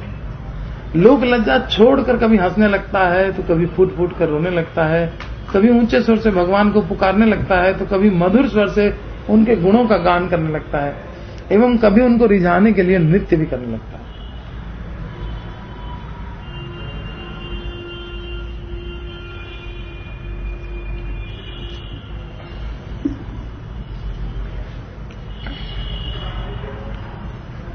बाल घाती, रुधिर पीने वाली भयंकर पूतना राक्षसी जो श्री कृष्ण को मारने के लिए आई थी, उसे केवल वंचना में मातृवेश के कारण, धारण करने के कारण गोलोक में धात्री उचित गति उन्होंने प्रदान की थी। केवल एक माता का वेश धारण किया था, वो भी ठगने के लिए ब्रिजवासियों को। किसको ठगने के लिए? ब्रिजवासियों को। माता का खाली वेश बनाया और उसको भगवान ने धात्री का पद दे दिया। और सुदामा विप्र को मुट्ठी भर चावल के कणों के बदले न जाने क्या क्या दे दिया। कृष्ण को दे करके कभी कोई व्यक्ति छोटा नहीं हुआ। बलि महाराज ने अपना सर्वस्व दिया, है ना। और सुदामा के पास जो था वो जितना अरेंज कर सकते थे वो उन्होंने उतना दिया। फल वाले के पास सारे फल देने की इच्छा हो गई उसकी कि हम सब दे दें। बलि महाराज ने अपना सब देने की कोशिश की, सुदामा ने तो अपने सब जो था उससे भी बाहर उधार लेकर के भी दिया, है ना। इस तरह से ये यथामाम प्रबंधन्ते तां तथैव भजाम्यहम् हम, ये भगवान का नेचर है। भगवान का अपना स्वभाव है कि वो मुझे सब कुछ देना चाहता है, तो मैं भी उसको सब कुछ दूंगा। सब कुछ क्या दूंगा, मैं क्या दूं, उसी को अपने आप पास बुला लेता हूं, और जो मेरा घर है वो तुम्हारा घर है, जो ऐश्वर्य हम भोगेंगे वो तुम भी भोगो। चिंतामणि प्रकर सद्वसु, मेरा भी तुम्हारा भी। कल्प वृक्ष हम भी उसी की छाया में रहते, तुम भी उधर वहीं रहो। चिंतामणि भूमि पे मैं भी रहता हूं, तुम भी रहो, ठीक है ना। सब चीज का अधिकार दे देंगे भगवान। सब कल्प तरु हैं, कल्प वृक्ष लक्षावृतेषु, तुम्हारे लिए भी है मेरे लिए भी है। ऐसा नहीं कृष्ण के कुछ अलग रिजर्व है कि ये कृष्ण की बगीचा है और ये जो है ग्वाल वालों का है, ऐसा नहीं। कृष्ण के धाम में ऐसा कुछ भी नहीं। तो मातृवेश खाली धारण किया तो धात्री उचित गति प्रदान कर दी। सुदामा विप्र को मुट्ठी भर चावल के कणों के बदले में न जाने क्या क्या दे दिया। वे सर्वस्व फलों को देने वाली इस फल विक्रयणी को क्या देंगे। पूतना को जब उन्होंने धात्री बना दिया, यशोदा के बराबर का पद दे दिया, जो कि मारने आई थी, ये तो ढूंढने आई थी कृष्ण मिलेगा उसकी सेवा करूंगी, ब्रिज में उसको अपने सारे फल दे दूंगी, ये तो भावना रख के आई थी। इसको क्या देंगे ये ब्रह्मा भी सोच नहीं पा रहे थे। आज इसको क्या मिलने वाला है माई को। चतुर्मुख ब्रह्मा भी ये सोच नहीं पाते। तभी तो वे कहते हैं एषाम घोष निवासिनामुत भवान किम देवराते तिनः चेतो विश्व फलात् फलम त्वदपरम कुत्रापि अन्य मुह्यति सद्वेषादिव पूतनापि सकुला त्वामेव देवा पिता तद्धामार्थम सुहृत् प्रियात्म तनय प्राणाशयात् स्व तत्कृते। अर्थात हे देवताओं के भी आराध्य देव प्रभु, इन ब्रिजवासियों को इनकी सेवा के बदले में आप क्या फल देंगे। और फिर अभी जो ब्रिजवासी हैं, गोप हैं, गोपियां हैं, उनको क्या दोगे। पूतना को ये दे दिया तो संपूर्ण फलों के फल स्वरूप आप तो संपूर्ण फलों के भी फल हैं। आपसे बढ़कर के तो कोई फल ही नहीं है, आपसे बढ़कर तो और कोई फल है ही नहीं। यह सोचकर मेरा चित्त मोहित हो रहा है। ब्रह्मा जी बोल रहे हैं कि आप इनको क्या देंगे। आप उन्हें अपना स्वरूप देकर भी उऋण नहीं हो सकते। अपने आप को भी दे दो तब भी आप उऋण नहीं हो पाएंगे, क्योंकि आपके स्वरूप को तो उस पूतना ने भी अपने संबंधियों अघासुर बकासुर आदि के साथ प्राप्त कर लिया। अघासुर बकासुर भी तो गए धाम, जिसका केवल वेश ही साध्वी स्त्री का था, पूरी फैमिली असुरों की उसे ट्रांसफर हो गई था। पर जो हृदय से महान क्रूर थी, फिर जिन्होंने अपने घर, अपना धन, स्वजन, प्रिय शरीर, पुत्र, प्राण और मन सब कुछ आपके चरणों में ही समर्पित कर दिया है, जिनका सब कुछ आपके लिए ही है, उन ब्रिजवासियों को भी वही देकर आप कैसे उऋण हो सकते हैं।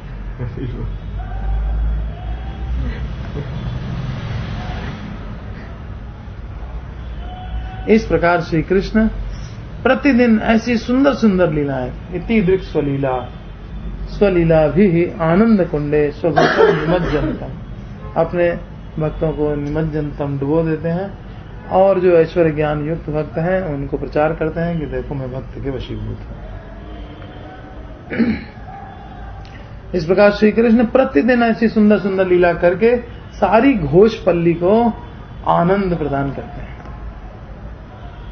श्री कृष्ण ब्रिजवासियों को अपनी मधुर मधुर लीलाओं के द्वारा आनंद सागर में सराबोर कर रहे हैं। जिनको श्री कृष्ण के प्रति भगवत्ता का ज्ञान है, वे सर्वेश्वर सर्वशक्तिमान, अनादि, सबके आदि, अघटन घटन शक्ति से युक्त, असमूर्ध स्वयं भगवान हैं, उनको दिखा रहे हैं कि मैं भक्ति के द्वारा ही वशीभूत होता हूं।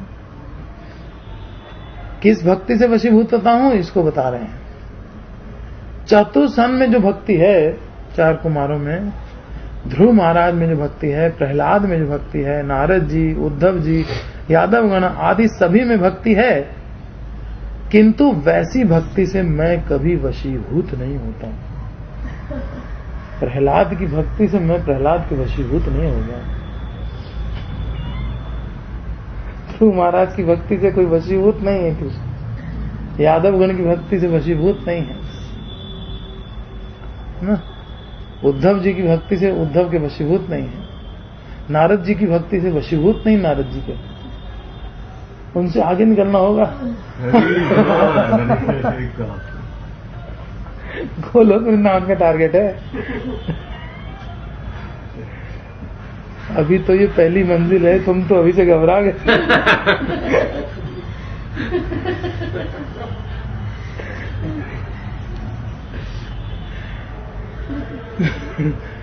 तो किन किन भक्तों के नाम गिना? प्रभुपाद भी नारद से आगे तो निकलने की नहीं सोचते। हे भगवान, ब्रिज में एंट्री चाहिए ना, तो कोई खेल नहीं है। जो तमाशा समझ लिया है ना क्या, बड़े मजे से एंट्री होगी। बहुत गंभीर भजन चाहिए। हरि हरि बोल।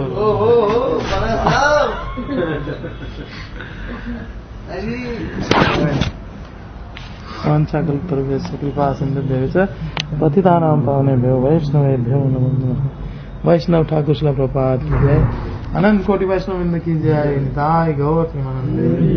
हरि हरि बोल। आगे प्रभु जी प्रभु की जय। बैठिए।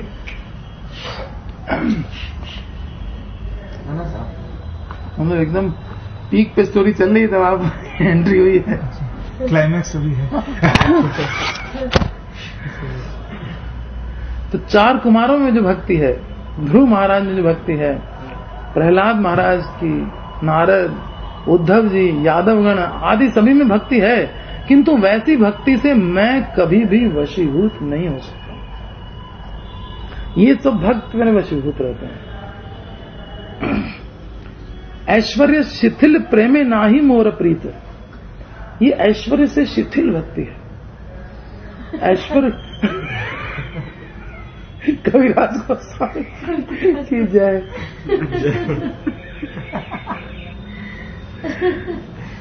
ध्रुव महाराज को, प्रहलाद महाराज को तो ऐश्वर्य ज्ञान है ना, उससे शिथिल हो गई भक्ति। उनकी भक्ति शिथिल है महाजनों की। तो महाजनों में कहीं गोपियों का तो कोई नाम ही नहीं है। 12 महाजनों में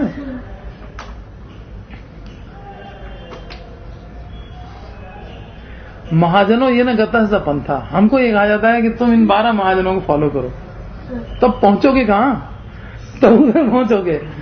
पालन करते करते तो वैकुंठ तक आओगे, ठीक है ना। उसके बाद आगे भी गोलोक की बात अभी बाकी है।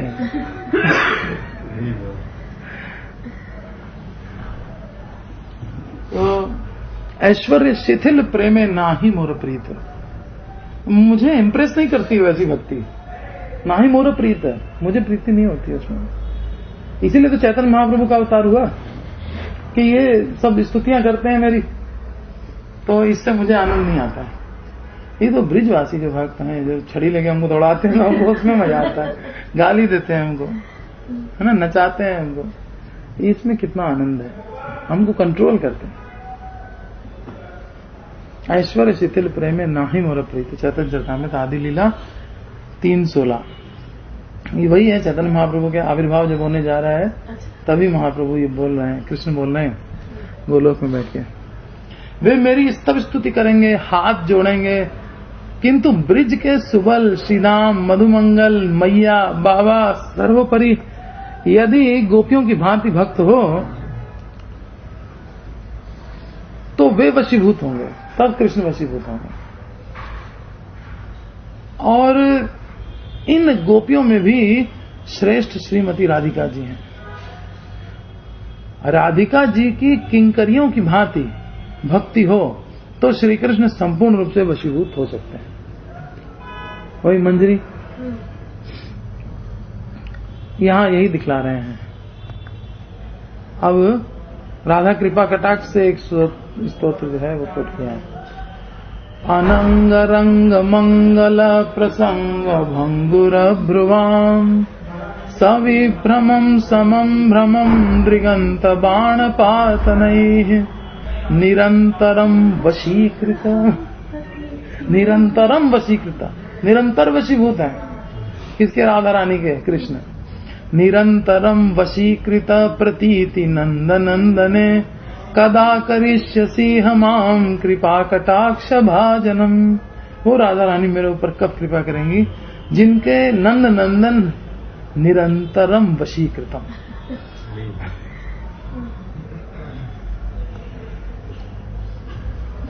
प्रेम क्रीड़ा के रंग मंच पर मंगलमय प्रसंग में बाकी भ्रुकुटी करके, रासलीला के समय भ्रुकुटियां टेढ़ी करके राधा रानी जब कृष्ण की ओर देखती हैं कंट्रोल करने के बाद आश्चर्य प्रकट करते हुए सहसा कटाक्ष रूपी बाणों की वर्षा से नंद नंदन को निरंतर वशीभूत करने वाली हैं। हे सर्वेश्वरी राधिके, मुझे कब अपने कृपा कटाक्ष का पात्र बनाओगी? ये दामोदर अष्टकम के तीसरे श्लोक की व्याख्या चल रही है। श्री सीता जी का स्वकीय मधुर भाव भी श्री राम को वशीभूत नहीं कर सका, और उससे भी ज्यादा निकलना पड़ेगा आगे। टारगेट पहले समझो क्या है, फिर गंभीरता आएगी भजन में। ठीक है। श्री सीता जी का स्वकीय मधुर भाव भी श्री राम को वशीभूत नहीं कर सका। श्री राम ने उनका 2 बार परित्याग कर जंगल में भेजा। क्या श्री कृष्ण स्वामिनी जी को घर से निकाल सकते हैं? श्री कृष्ण राधा रानी को घर से निकाल सकते हैं वृंदावन से? वो उनको निकाल देंगे। वो निकाल लेती है। राम ने तो सीता को कह दिया बेचारी सीधी सादी चली गई, वो वशीभूत है। स्वामिनी जी तो उनके घर में रहती नहीं है, तो क्या निकालोगे? वो मेरे मुझसे मिलने बताने देना, अंदर जाके बैठ जाते। हाँ, स्वामिनी जी तो उनके घर में रहती नहीं है। अरे निकालने की तो बात दूर रहे, उनसे कह भी नहीं सकते क्योंकि वो उनसे डरते हैं।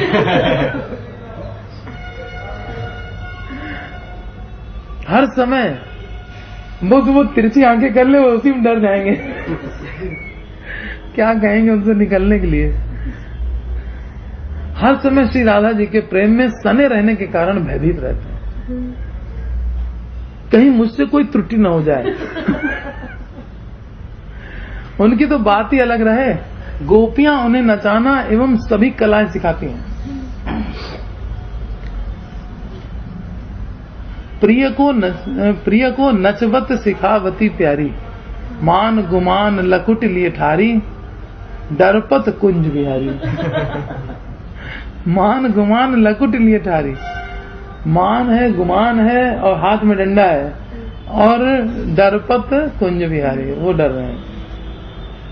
जब श्री राधा जी को अनायास अहेतुक मान हो जाता है तो कृष्ण कहते हैं, स्मर गरल खंडनम मम शिरसि मंडनम देहि पद पल्लवम उदारम। मम शिरसि मंडनम देहि, मेरे सिर का आभूषण हमको दो। क्या है तुम्हारे सिर का आभूषण? पद पल्लवम उदारम। तुम्हारे जो श्री चरण है वो मेरे सिर का आभूषण है, वो मेरे सिर पे रख दो। जो राधा रानी मान कर जाती हैं। मान करने का मतलब क्या होता है? मान करने का मतलब होता है जब हमें कॉन्फिडेंस होता है कि सामने वाले पर कि ये कभी हमको छोड़ नहीं सकता है, तभी व्यक्ति मान करता है। जब ये कॉन्फिडेंस नहीं हो जब तक मान करना नहीं चाहिए। पता लगा वो छोड़ के चला ही गया, ये मान करते रह गए यहाँ पे। तो राधा जी को फुल कॉन्फिडेंस है इसे राधा जी मान करती है बहुत। हा? और श्री कृष्ण उनको मनाने के लिए कह रहे हैं स्मर गरल खंडनम, ये जो विष जैसा लग रहा है तुम्हारा वियोग हमको, गरल, उसको खंडित करने वाला, मम शिरसी मंडनम, वो तुम्हारे चरण कमल जो है वो मेरे सिर के मस्तक के आभूषण है, वो तुम हमको जो है प्रदान करो मेरे सिर के ऊपर, और जिससे कि मेरा जो तुमसे जो वियोग है उसका जो विष की तरह हमको जहरीला लग रहा है वो दूर हो जाए। श्री राधा जी की तो बात ही क्या, श्री राधा जी की सहचरियां रूप मंजरी और रति मंजरी जब श्री राधा जी के आदेश से श्री श्याम सुंदर को उनके कुंज में प्रवेश करने से निषेध करती हैं, मंजरियां निषेध कर देती हैं कृष्ण को, जाओ जाओ आज राधा रानी नहीं मिलेंगी तुमसे, तो मानना पड़ता है इनको, बैठे रहते हैं, उनको मनाते हैं। तो वे उनकी पहियां पकड़कर कुंज में प्रवेश की आज्ञा चाहते हैं, क्या हमको एंट्री दे दो। तो मंजरियों के पांव में गिरते हैं। सोचो मंजरियां क्या हैं, किस एज की हैं? 4-5 साल की आयु की, 5 साल के अंदर अंदर इतनी आयु की छोटी छोटी लड़कियां हैं। वो कृष्ण को मना कर देती हैं और कृष्ण चुपचाप खड़े रहते हैं बाहर, उनके पैरों में गिर गिर करके उनको मनाते हैं। अमानिना मान देन का इससे बड़ा कोई उदाहरण होगा? हाँ? कि कृष्ण कितना अमानिना मान देन है, मान दे रहे हैं। कोई मान कर रहा है तो उसको मान करने दे रहे हैं, वो कोई रूठ जा रहा है तो उसको मनाने की फिक्र करते हैं। ऐसा नहीं है कि जाओ बाढ़ में जाओ, हमसे मतलब नहीं है, हमको तुम पे डिपेंड है क्या, नहीं, प्रेम है। तो वे उनकी पहियां पकड़कर कुंज में प्रवेश की आज्ञा चाहते हैं, उनके चरणों में गिरकर चाटुकारी करते हुए प्रार्थना करते हैं, बताओ तो सही कैसा है श्री राधा जी का दास्य पद। इसके लिए रघुनाथ दास गोस्वामी जी कहते हैं, पादाब्जयोस्तव विना वरदास्यमेव नान्यत् कदापि समये किल देवी याचे सख्यायते मम नमोस्तु नमोस्तु नित्यम दास्यायते मम रसोस्तु रसोस्तु सत्यम। अर्थात हे देवी, आप सब प्रकार के वरदान देने में समर्थ हैं, किंतु मैं आपके श्री चरणों की सेवा के अतिरिक्त और कुछ भी नहीं चाहती। आप तो समर्थ हैं, आपके सख्य पद के लिए मेरा कोटि कोटि बार प्रणाम है। आपका जो कृष्ण से प्रेम है उसकी वजह से मैं आपको बार बार प्रणाम करता हूँ। मुझे तो केवल मात्र आपके श्री चरण कमलों की सेवा में रस है, आनंद है। ये रघुनाथ दास गोस्वामी राधा रानी से प्रार्थना करते हैं। श्री प्रबोधानंद जी श्री कृष्ण लीला में तुंग विद्या है, वे भी दासी पद प्राप्त करने के लिए प्रार्थना कर रहे हैं। किसकी दासी? राधा रानी की। निरंतरम वशीकृतम की व्याख्या हो रही है कि कृष्ण जो है वशीभूत हैं राधा रानी के। तो सारे भक्तों का वर्णन किया और जो ऐश्वर्य भाव के भक्त हैं उनको भी बताया गया, उनके तो वशीभूत कृष्ण नहीं है, लेकिन गोपी ब्रिजवासियों के वशीभूत हैं। और जितना ब्रिजवासियों में राधा रानी के वशीभूत हैं, जितना कोई व्यक्ति वशीभूत कर लेगा उतना बड़ा भक्त माना जाएगा। ये है। तो राधा रानी सर्वश्रेष्ठ है। यत् किंकरेषु बहुशः खलु का कुमाणी नित्यं परस्य पुरुषस्य शिखण्डमौलेः तस्याः कदा रसनिधे वृषभानुजाया तत्केलिकुंज भवनांगन मार्जनी श्याम। प्रबोधानंद सरस्वती कह रहे हैं कि गोपियों के उठाने पर उठते हैं कृष्ण, बैठाने पर बैठते हैं। यह किसी भक्ति द्वारा संभव पर नहीं, अन्य किसी भक्ति के द्वारा यह संभव नहीं है जो गोपियों के द्वारा संभव है। मैया कहती हैं, मैया के कितना वशीभूत है और गोपियों के कितना वशीभूत है, कंपैरिजन किया जा रहा है। मैया कहती हैं कन्हैया आज तुम वन में गैया चराने मत जाइयो, आज नहीं जाना है तुमको गाय को, क्योंकि आज तुम्हारा जन्म दिवस है, जन्माष्टमी है, कहनी आज तो कम से कम घर ही पे रहो। किंतु यह मैया का भी कहना न मानकर उत्साह पूर्वक गोचारण करने के लिए चले जाते हैं। वन में ऐसी क्या वस्तु है जो ये वन में जाने के लिए इतने उतावले रहते हैं? वन में गोपियों के साथ श्री राधा के साथ स्वच्छंद विहार है। राधा कुंड, सूर्य कुंड, कुसुम सरोवर में मिलन होता है। वात्सल्य रस से भी उन्नत यह गोपियों का माधुर्य रस है।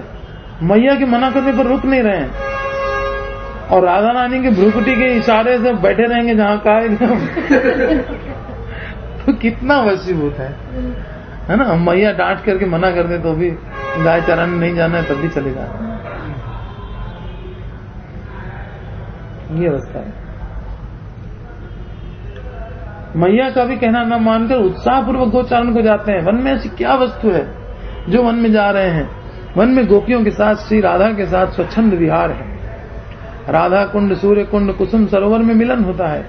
वात्सल्य रस से भी उन्नत यह गोपियों का माधुर्य रस है, जो वात्सल्य रस को भी अपने में क्रोडीभूत कर लेता है, छुपा लेता है।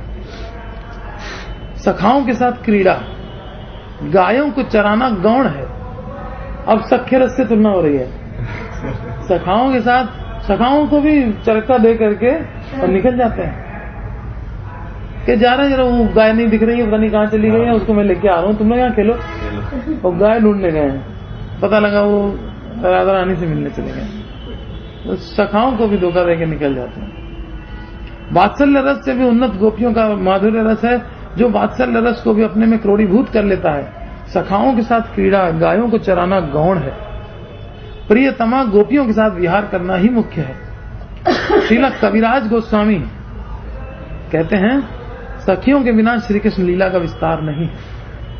क्या कहा चैतन्य चरितामृत में? चैतन्य चरितामृत मध्य लीला 8वां अध्याय और प्यार नंबर 200 से 204। राधा कृष्णर लीला एई अति गूढ़तर, अति गूढ़तर। दास्य वात्सल्य आदि भावे ना है गोचर। दास्य रस वाले ढूंढ नहीं पाते, कहां चले गए? वात्सल्य रस वाले नहीं ढूंढ पाते, यानी दास्य से वात्सल्य रस तक के भक्त नहीं पहचान पाते माधुर्य रस, इतना गुणतर है। राधा कृष्ण लीला यही अति गुणतर, दास्य वात्सल्य आदि भावे ना है गोचर। सबे एक सखी गणेर यहाँ अधिकार, इतना बड़ा अधिकार केवल सखियों का ही है। सखी हईते है यही लीलार विस्तार, सखियों के द्वारा ही इन लीलाओं का विस्तार हुआ है। सखी बिना यही लीला पुष्ट नहीं है, सखियों के बिना ये कृष्ण की माधुर्य लीलाएं पुष्ट नहीं हो सकती। सखी लीला विस्तार या सखी आस्वाद है, सखियां ही इस लीला का विस्तार करती हैं और सखियां ही इसका आस्वादन करती हैं, कोई और आस्वादन भी नहीं कर सकता। सखी बिना यही लीला है, अन्यर नहीं गति, सखी भावे जे तारे करे अनुगति। सखी के बिना अन्यों की गति नहीं है उस लीला में प्रवेश करने की। सखी भावे ये तारे करे अनुगति, सखियों का जो अनुगत होगा वही व्यक्ति वहां तक पहुंच सकता है। तो सखियों के अनुगत होने के लिए तो रोज तुलसी महारानी से प्रार्थना करते हैं हम लोग। एई वेदानाधर सखीर अनुगत कर, सेवा अधिकार दिए कर निज दासी नमो नमः। तो सखी अनुगत हुए बिना उस कंट्रोल के लेवल तक नहीं जाया जा सकता। राधा कृष्ण कुंज सेवा साध्य से ही पाए, राधा कृष्ण की कुंज सेवा में सेवा वही पा सकता है, से ही साध्य पाईते आरना ही का उपाय। जो सखी अनुगत होगा वही पहुंचेगा, जिस पर वृंदा देवी कृपा हो जाएगी, सखी अनुगत हो जाएगा, वही व्यक्ति वहां प्रवेश करेगा। अर्थात श्री कृष्ण की कुंज लीला अत्यंत गूढ़ है, जो दास से सख्य और वात्सल्य भावों से भी अगोचर है, केवल ब्रजांगनाओं का ही इस निगूढ़ लीला में अधिकार है। उनसे ही इस लीला का विस्तार होता है और वे ही इसका आस्वादन करते हैं। इनको छोड़कर किसी दूसरे का प्रवेश नहीं है। जो सौभाग्यवश गोपियों के भावों का अनुगमन करते हैं, केवल वे साधक ही इस परमोच्च साध्य को पा सकते हैं। अहो, कैसी हैं ये ब्रिज रमणियां, जो चुल्लू भर छाछ के लिए श्री हरि को नचाती हैं। चचिया भर छाछ पर हरि को नचावें। एक समय देवादिदेव महादेव शंकर जी ने देखा कि हमारे परम आराध्य ब्रिज में प्रकट हुए हैं। वे उनके दर्शन करने के लिए ब्रिज में पधारे। अब शंकर जी की स्थिति बताई जा रही क्या है। और नंद भवन के द्वार पर ऊंचे स्वर से अलख निरंजन कहकर डमरू बजाने लगे। मैया यशोदा ने डमरू सुना। सुनकर द्वार पर एक अद्भुत योगी को देख करके डर गई। बागंबर पहने हुए, गले में हड्डियों की माला, हाथ पैर और गले में सर्पों के आभूषण, हाथ में त्रिशूल, भयंकर जटाएं, पास में नंदीश्वर सांड, सारे शरीर में भस्म रमाए हुए यशोदा जी एकदम से डर गए। फिर बोली, भिक्षा चाहता है? ठहरो, लाती हूं, ला रही हूं। तो शंकर जी ने उत्तर दिया, अरे मैया, मैं तो बड़ी दूर कैलाश से आ रहा हूं, तुम्हारे लाला का दर्शन करना चाहता हूं। इतने में ही मैया बोली,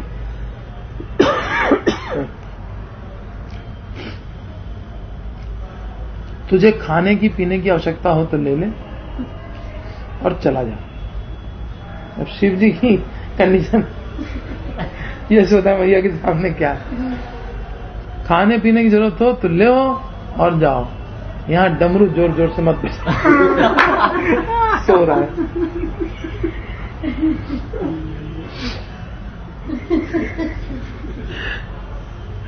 उस यशोदा को छोड़ करके चले जाते हैं, नहीं आज नहीं जाना गाय चराने, तो चल देते हैं। अब राधा रानी की महिमा, गोपियों की महिमा, मंजरियों की महिमा यहाँ प्रकट हो रही है बहुत अच्छी तरीके से। तो अब ये जो रूप गोस्वामी है, रूप मंजरी, वो जितना कृष्ण को जानते हैं, उनको द्वार पे खड़ा करके रखते हैं और वो उनकी जो है चापलूसी किया करते हैं कृष्ण एंट्री करने के लिए। वो जितना कृष्ण को जानते ना कौन जानता होगा। इसीलिए कहा, रूप रघुनाथ पदे आई व्याकृति, कभी हम बुझब से जुगल प्रीति। जुगल प्रीति तभी समझेंगे जब इनकी बातें सुनेंगे, है ना? नहीं तो हम कहां से जुगल प्रीति जानेंगे? कौन बताएगा हमको? यही लोग तो हैं राधा कृष्ण को मिलाने वाली, यही लोग बताएंगे, और कौन बता देगा? इसलिए और जगह से आशा करना ये दुराशा है, कभी पूरी नहीं होगी यार। गुरु मुख पद्म वाक्य चित्ते से करिए, क्या हार न करिए मैंने आज। यही सब गुरु परंपरा है हमारी, इसी से आशा है। तो हमको जुगल प्रीति समझनी है। तो तुझे खाने के लिए आवश्यकता हो तो ले ले और चला जा, जोर जोर से डमरू मत बजा, कन्हैया सो रहा है, जाग जाएगा। शंकर जी बोले, अरे भोरी भारी मैया, मुझे तेरा आटा दाल पटाम्बर झोरी खाने पीने रहने सोने की कोई वस्तु नहीं चाहिए। मैं तो तेरे लाला का एक बार दर्शन करने आया हूं, बस मुझे यही भिक्षा चाहिए। मैया बोली, अरे मोए बूढ़ी को तू स्वरूप देख कर डर लग रही हो है। तुम्हारा स्वरूप देख मुझ बूढ़ी को डर लग रहा है, वो बच्चे की क्या हालत होगी? ये सोचा नहीं तुमने? मेरो लाला अति सुकुमार है, वो तेरे रूप देखकर डर जाएगा, मैं तो नहीं दिखाऊंगी, जाओ तुम यहां से। यह कहकर यशोदा मैया घर के भीतर चली गई। शिव जी खड़े हैं बाहर। देवादिदेव शंकर जी भी कम मानने वाले, वो भी हटीले कर। उन्होंने द्वार के समीप ही धूनी रमा दी, वहीं बैठ गए और मन ही मन बोले, जब तेरो लाला बड़ो होएगो तब बाहर खेलने आवे, तब तक यही बैठा रहूंगा। मतलब पैसे की तो कोई कमी है नहीं। भक्तों के अंदर उत्साह, निश्चय, धैर्य। अब यहाँ पूरा जो है गुरु गोस्वामी का उपदेश अमृत लगा डाला उन्होंने प्रैक्टिकल कर। उत्साह निश्चया धैर्या तत्कर्म प्रवर्तनात् संग त्यागात् सतो वृत्तेश्वरी भक्ति प्रसिद्ध थी। कि कैसे नहीं आएगा, बड़े होने तक इंतजार करूंगा, खेलने तो भेजोगी बाहर तब देखूंगा। अरे बाप रे बाप, शिव जी जैसा होना चाहिए तभी कृष्ण का दर्शन होगा, ऐसे थोड़ी हो जाएगा। देवादिदेव शंकर जी भी कम मानने वाले थे, उन्होंने द्वार के समय भी धुनी रमा दी और मन ही मन बोले जब तेरे लाला बड़ो होगो बाहर खेलने आवेगो तभी मैं तेरे लाला का दर्शन करूंगा। अब तो बिना दर्शन किए वो जैसे वो फल वाली माई थी वैसे संकल्प कर लिया शिव जी ने, लौटूंगा नहीं। जिस स्थान पर वे बैठ गए वो आज भी योगिया कुंड के नाम से विख्यात है। इधर भी योगिया कुंड है गोकुल में और उधर आशीश्वर महादेव है, वहां पर भी धुनी रमाए बैठे हैं। हाँ, नंदगांव में। यशोदा मैया ने जब घर के भीतर प्रवेश किया तो देखा लाला बड़ी जोर जोर से रो रहा है।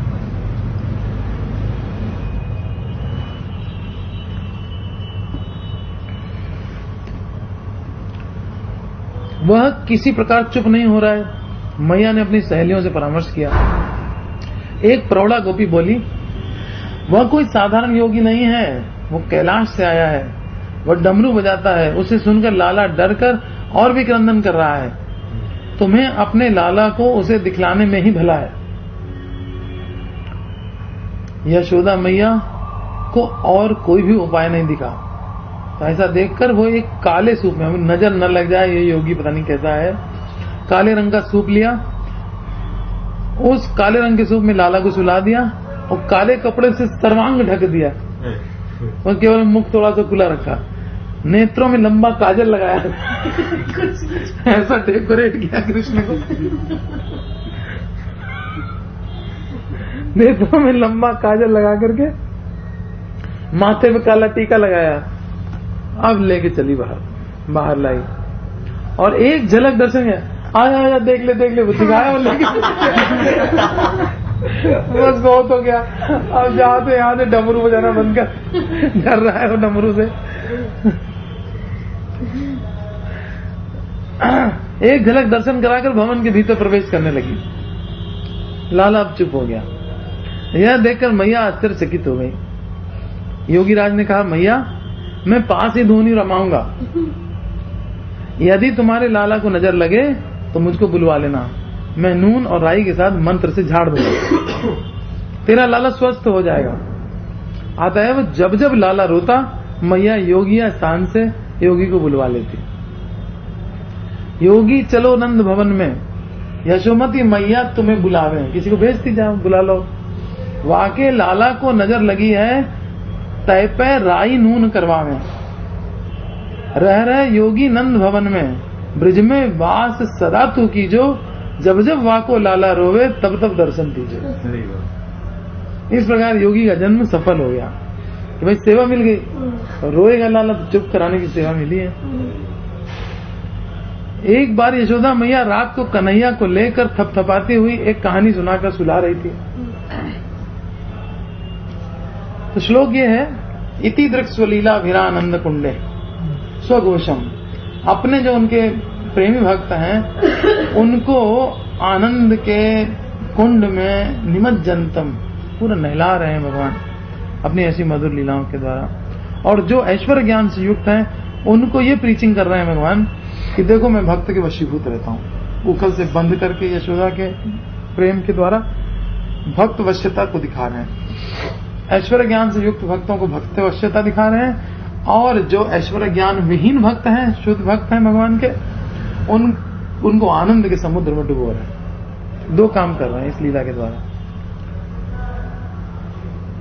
तो इति दृक् स्वलीला भी ही, यानी अनेक लीलाएं इस प्रकार की कर रहे हैं। तो उखल बंधन की लीला तो वर्णन हो चुकी, श्लोक संख्या 1 के आधे में और दूसरे के पूरे में, और तीसरे श्लोक में अन्य लीलाओं का वर्णन हो रहा है। तो एक बार यशोदा मैया रात को कन्हैया को लेकर थपथपाती हुई एक कहानी सुनाकर सुला रही थी। वह कहानी इस प्रकार है। एक राजा था, श्री कृष्ण कहते हैं ओंकारी भरते जाते हैं। उनका नाम था दशरथ। उनके 4 पुत्र थे। कुछ बड़े होने पर विश्वामित्र उन्हें यज्ञ की रक्षा करने के लिए ले गए। कृष्ण ने कहा यज्ञ रक्षा के बाद वे विश्वामित्र के साथ मिथिला पहुंचे। वहां राजा जनक ने प्रतिज्ञा की थी, जो धनुष पर प्रत्यंचा चढ़ाकर धनुष तोड़ेगा उसी के साथ मैं अपनी पुत्री का विवाह कर दूंगा। कृष्ण ने कहा दूर दूर के देश के राजा आए, सभी हार गए। अंत में राम ने धनुष को तोड़ा और सीता का विवाह राम से हुआ।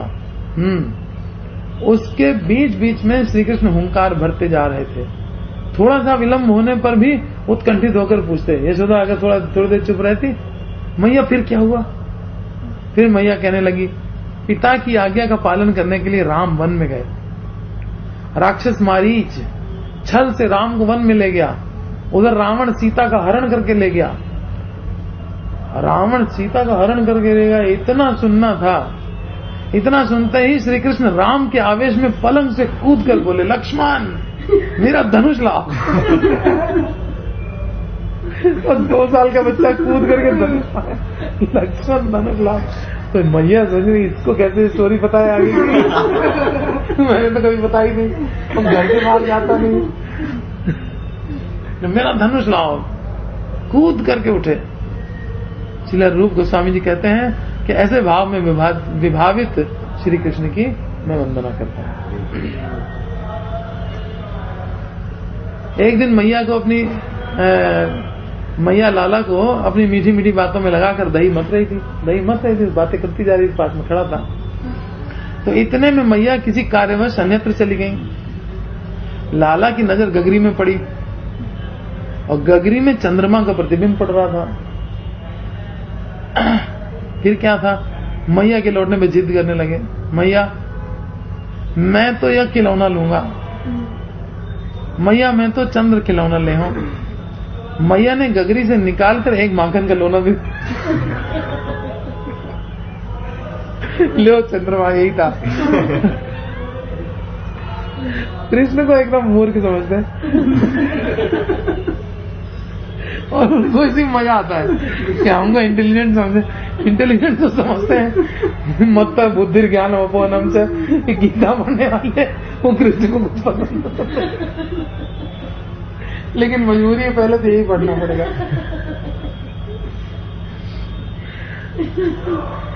क्योंकि गुरुमुख पद्म वाक्य प्रभुपाद ने कहा, पहले गीता फिर भागवत फिर चैतन्य चेतावनी। मैं तो चंद्र खिलौना ले हूं। मैया ने गगरी से निकाल कर माखन का लोना दे दिया। थोड़ी देर तक तो खाते रहे, फिर पहुंच गए देखने के लिए। देखा अभी भी पड़ा हुआ है, नहीं हमको क्या दिया था इसने तो दिया ही नहीं हमको। पुनः गगरी के पास पहुंच गए, फिर चंद्रमा का प्रतिबिंब दिखाई दिया और उसे पुनः पाने के लिए मचलने लगे, मैया मैं तो चंद्र के ले हो। मैया ने कहा, इधर देख ये चंद्र है। श्री कृष्ण बोले, भैया मैं चंद्र ले आऊं चाहिए। तो मैया ने कहा, इसमें विष लगा है। समुद्र मंथन से निकला था चंद्रमा भी, है ना। तो पहले तो विष ही निकला था, तो इसमें भी थोड़ा लगा होगा ना। तो पहला पानी शिव जी ने पिया तो था। देखो इसमें स्पॉट है, ये उसी विष के दाग लगे हैं, इसमें विष है, ये तुमको नहीं दूंगी। मैया मैं चंद्र लूंगा। तो मैया ने कहा इसमें विष लगा है। कृष्ण ने कहा इसमें विष कैसे लगा है? तो मैया ने बताई पूरी बात। एक बार देवता और दानव समुद्र का मंथन कर रहे थे, उसे विष निकला जो चंद्रमा में लग गया। देखो चंद्रमा में काला काला धब्बा है और वही विष ही तो है। भला इसके साथ कौन खेलेगा? इसे सुनकर कृष्ण डर गए, नहीं इसके साथ नहीं खेलना। इस प्रकार श्री कृष्ण की अनंत मधुर से मधुर लीलाएं हैं, जिन लीलाओं के समुद्र में वे स्वयं निमज्जित होते हैं, खुद भी आनंद लेते हैं उन लीलाओं का, ब्रिजवासियों को भी निमज्जित रखते हैं। इति दृक्स्वलीला विरानंद कुंडे स्वघोषम निमज्जन्तमाख्यापयन्तम तदीयेषु तज्ञेषु भक्तैर्जितत्वम् सदा में पुनः प्रेम तस्तम शतावृत्ति नंदन। उनको मैं सैकड़ों बार प्रणाम करता हूँ दामोदर भगवान। श्री राधा कुंज बिहारी लाल की जय, श्रील प्रभुपाद की जय, दामोदर मास की जय, श्री वृंदावन धाम की जय, समस्त ब्रजवासी भक्तों की जय, अनंत कोटि वैष्णव वृंद की जय, दाई और जगत गुरु श्रील प्रभुपाद की जय।